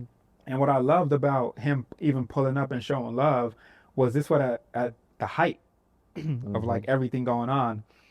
And it was so important and so key that like that moment happened, right? Because we don't get that representation in that space. And that's why I decided to even start doing these keynotes in LA. Because you go like to OpenAI and after like all these companies have like these keynotes, but none of us are in that room. We just stream it on YouTube. Right, we gotta watch it and then have conversation about Clip it and you know what I'm saying? We're not in it. Yo, you know, OpenAI just launched Operator. Like we talk about these things after, not in the heat of it. But it was great to have that like in LA, being from LA, being like able to pull you, him, like everybody that came through. Andre 3K. Andre 3000 came out to that shit. Like we inspired a verse off of Killer Mike's album for that shit. You know what I mean? Like to be able to have that. But it is a new age and it's a new generation. And that doesn't mean that the old generation discarded. It just means we need to work better together. Is that, you know, we were made for this time and they were made for a different time. Yeah. And it's old men for counsel, young men for war. Yeah, so true. You're supposed to have differentiate. I'm on the field. So of course you're going to see things differently. I'm going to come for you to strategy, for guidance, for resources, connection, network. But I have to do things differently because creativity breaks up things. Creativity is disruption. You want to change the way things are. right? So with our generation being creative, you have to allow us to flow and do things. And you may even be feeling offended, but that's because you may be trying to preserve what we're trying to change. What we're trying to change, which I hold grace for that human element there, which is why, like, I try, and when it comes to not I try, but I actively almost or often focus on the empathy of like onboarding, because it's like the harsh reality is like, you know, well, what if I don't want to participate in AI? Good luck. That's the truth. Like, the truth is good luck, right? That's just it. It ain't too much of a choice. It ain't too much of a choice. It's going to participate in you. You participate. Yeah, it's going to participate in you. It's going to affect your children. It's going to affect your mom, your dad, everybody. It's going to affect everybody. My mom's be sending me stuff from ChatGPT, and she's learning to research things. Exactly. You're right. Like, it has an effect, so you should actually know. And this is the age of, I think we went from the age of master teachers to master builders. Yeah. And we have to be used to having the wealth of resources, because we're so used to having the excuse of not having the resource, that we have becoming good at advocating for them instead of using them when we actually have them. You know, you give people the tools and you're like, okay, build them. Right. They're like, what? I got to actually build shit now? You I can't complain about it no more? You got the tools. That's why I call for a renaissance instead of a revolution. I'm like, the revolution happened when we got the access. The renaissance is how we rebirth our utilization of them. Yeah. But you have to remember yourself to build the right things from them. Yeah, the cost of compute is virtually going to zero. Like, you talk about what's causing the acceleration of AI. Game theory is happening to the advantage of the general public. Each company being scared of who's going to have the newest, model, who's going to have the most compute, the biggest data centers. That's actually working in favor of the architect builders, people that want to build. And it's not going to be like that forever. But right now is a time where, like, all these tools, majority of them, you could use them for free. Like, think about that. The greatest kings couldn't even have access to assistants that could give them information. Right. So, but because we have an abundance of these models to choose from for free, we take that for granted. But one thing does remain evident. When it's all said and done, we're either going to be the ones who were picking cotton, which is mining, which is contributing to data, or we're going to be on the other side as builders. Throughout history, it's always the same thing, right? It's like you a nail or a hammer. Actually, there's three things. You're the manufacturer, you're the nail or the hammer. The manufacturer operates on a plane that most people, that we don't even see, right? Because all these big companies we talk about on a daily basis, they're still the hammers. The other side, that's when you get into those names we can't even talk about in an interview and shit, right? But for the most part, we've always been nails. But what if we, all right, so now it gets me to a good point. So you have this hammer, but what happens when we can change our relationship with the hammer by programming it? You understand me? And adding another metric of value to it. Well, the issue with that is, just like I've been talking about for years, constitutions are frameworks for control, right? And everything that's programmed has rules, right? There's rules that make us feel comfortable, like the rule that you set in your home. This is my house, governed by, 3 inches of wood, right? You're governed by laws that weren't created by you. When you're in Cursor, which I'm sure you're familiar with, for anyone that's not familiar, Cursor is a assistive programming interface used to build apps. When you're in Cursor, you can create Cursor rules, which gives you assurances. But there's global rules set by the company. Just like companies give us settings on social media, block this person, block that person, but they have global rules around content moderation and what they can control. And it's the same thing with the hammer. When you are operating with a tool that's been designed by another manufacturer, you're always going to be controlled by the presets around that thing, which is why we need to understand how to build the hammers. It's okay for us to use the hammers 100%, but we need to understand how those hammers were made. And that's something that we just are not concerned with. And I hear sometimes people make the argument where they're like, but so what? So what? Like, I could just build the next biggest app on the iPhone. It's like, did you see what happened to Epic Games? Did you see what happened to Fortnite? When they didn't follow the rules, they got delisted from the platform. Do you see, like, you're always asking for permission. And we can never become a sovereign people if we always ask for permission. And so, like, yeah, 100%. But that's the thing. I've seen it to where we do get smart enough to understand how to build the tools. Us leveraging ChatGPT to build things, or us leveraging generative models to create content online. I've seen like some funny shit online. There's like somebody started this thing called the fat nigga coin. I don't know if you've seen that shit. That shit is hilarious. But that shit is funny, right? So it's like, all right, cool. We figured out what to do with AI, right? We making a fat nigga coin on the fat nigga on a fat nigga mothership and shit. Hey, whoever created that shit, you funny as fuck. But that aside, we figured that shit out. But the issue is, whenever tools are introduced, we lose sight that the goal of us learning the tools is to eventually become sovereign from the tools. We get way too comfortable. History of hip hop, the microphone. How many companies do you know that make the equipment that recording artists use that are Black owned? Damn. You feel me? So my thing is, we get so comfortable with the dopamine rush of the tools are available for us that we almost, it's like self-real estate. It works itself. It sells itself. That's actually a sad point that you just brought up, because I just thought about that. Like, the whole entire industry around hip hop, there's not a single rapper has ever became rich off that. You know what I mean? The microphones, the NPCs, they'll give us a collab. All the recording equipment, the Fruity Loops. The Fruity Loops. What I'm saying? Like, none of those things. And this is where, you know, our brother Timbaland got so much flack because he wants to jump into AI. Oh, yeah. And I had talked with him. What are your thoughts on that, by the way? What he's doing with Tata, right? So I talked with Tim and Swiss and Guru that day. We did it live. And I think that there was a couple of things that was happening. The way he went about it, right, of course, wasn't the best way, because Timbaland is seen as an elite. Absolutely. And so when you're making those decisions and people don't understand those decisions, you're seen as a white man in a space where we feel like you're just coming to take, right?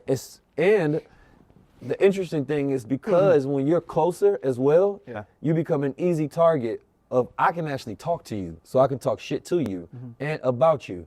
And he was speaking to so many artists at that time, constantly going live on his platform, and there was a lot of controversy that had came up about them believing that he was programming the AI tools, Suno, with the artist's music and intellectual property, right? And so then, of course, he comes out with, you know, the Asian AI girl. Yeah, Tata. Okay, that was the name, Tata. I mean, and this is where I feel like a better perspective of it is that, and this is what he was explaining, that it's more so him being like Disney. You know what I mean? To where I'm creating IP. The problem is, that's not the way that it was received, and it's not the way that you communicated it.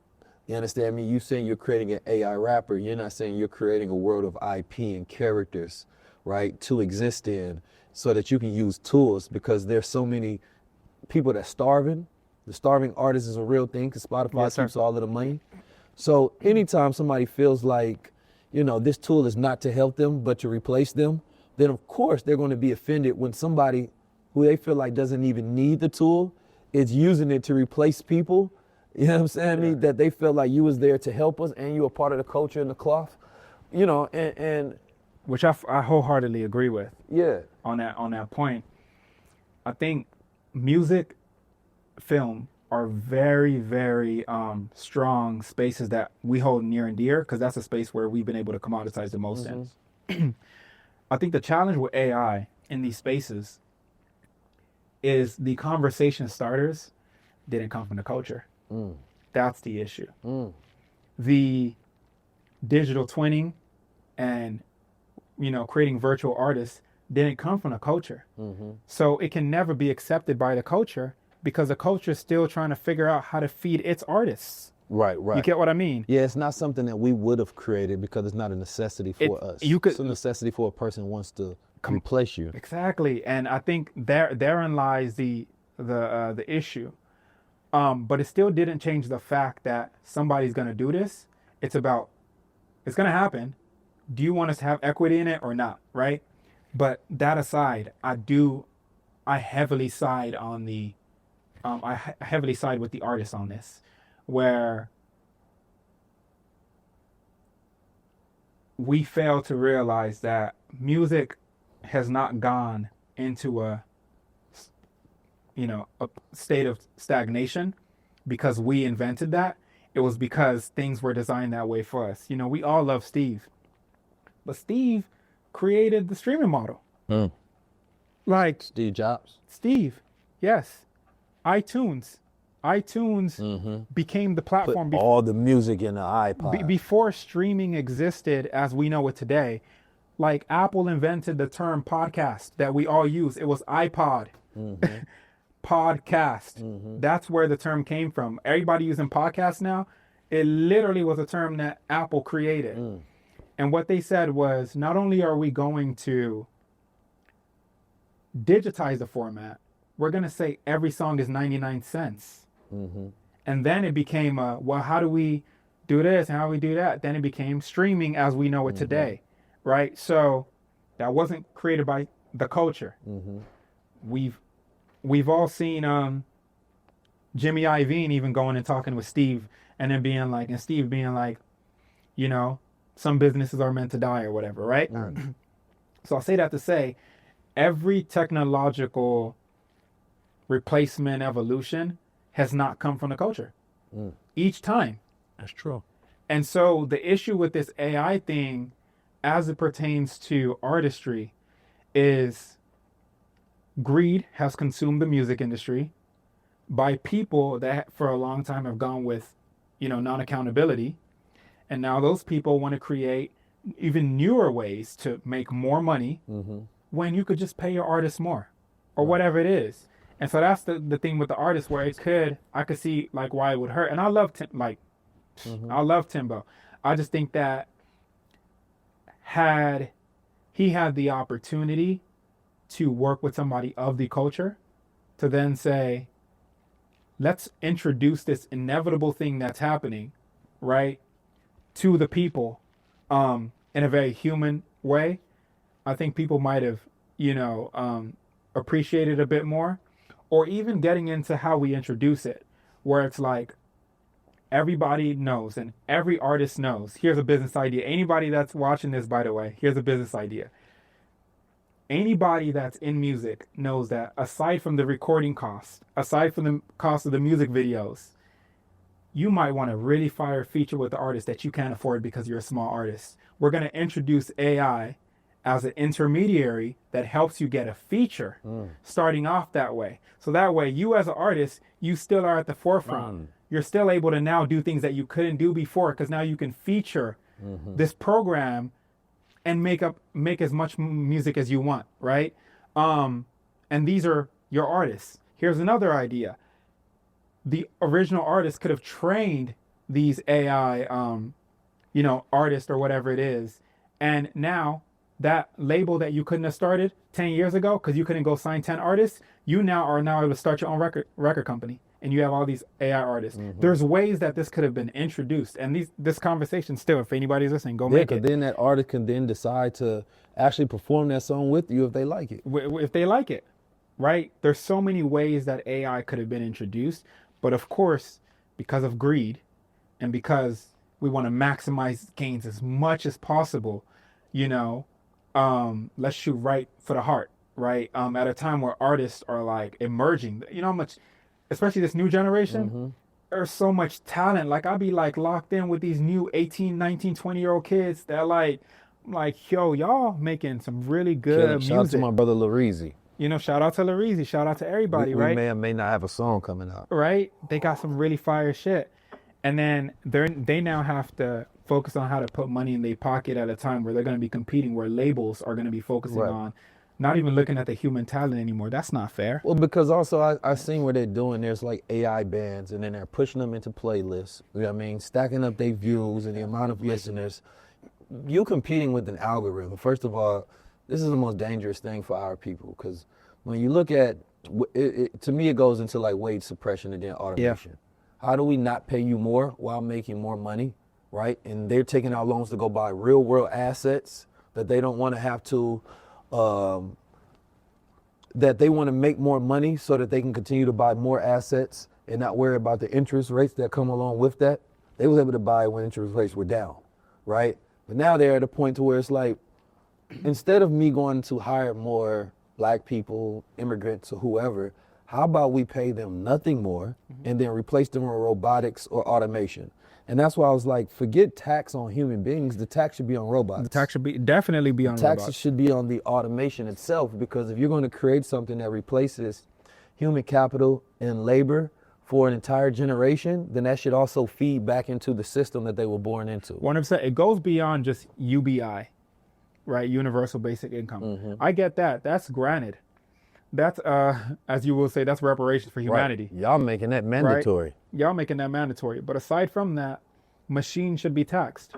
If we're going to treat them with what effectively we're going into with this agentic and robotic era, if we're going to treat them as able to complete tasks that humans used to do, which means that whether we're looking at the Turing test or whatever it is, they are operating on a proficiency level like that of a human. Not wholly. Maybe we call it the Turing tax. Yeah, the Turing tax. Come on, man. The Turing tax. The Turing tax. That was fire.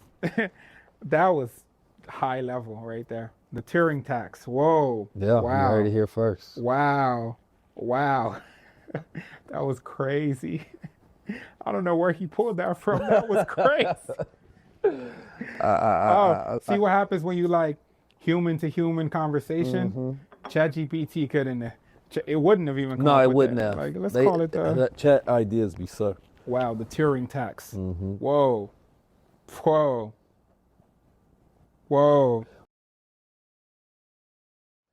Listen, some people focus on trying to make $1 billion. I focus on $1 billion impacted. You know what I mean? And I think that's one of the best ways to serve humanity. So when I sit with individuals like this, I think it's always important that we have some of our greatest minds, right? Being able to have essentially the ability to address the world, right?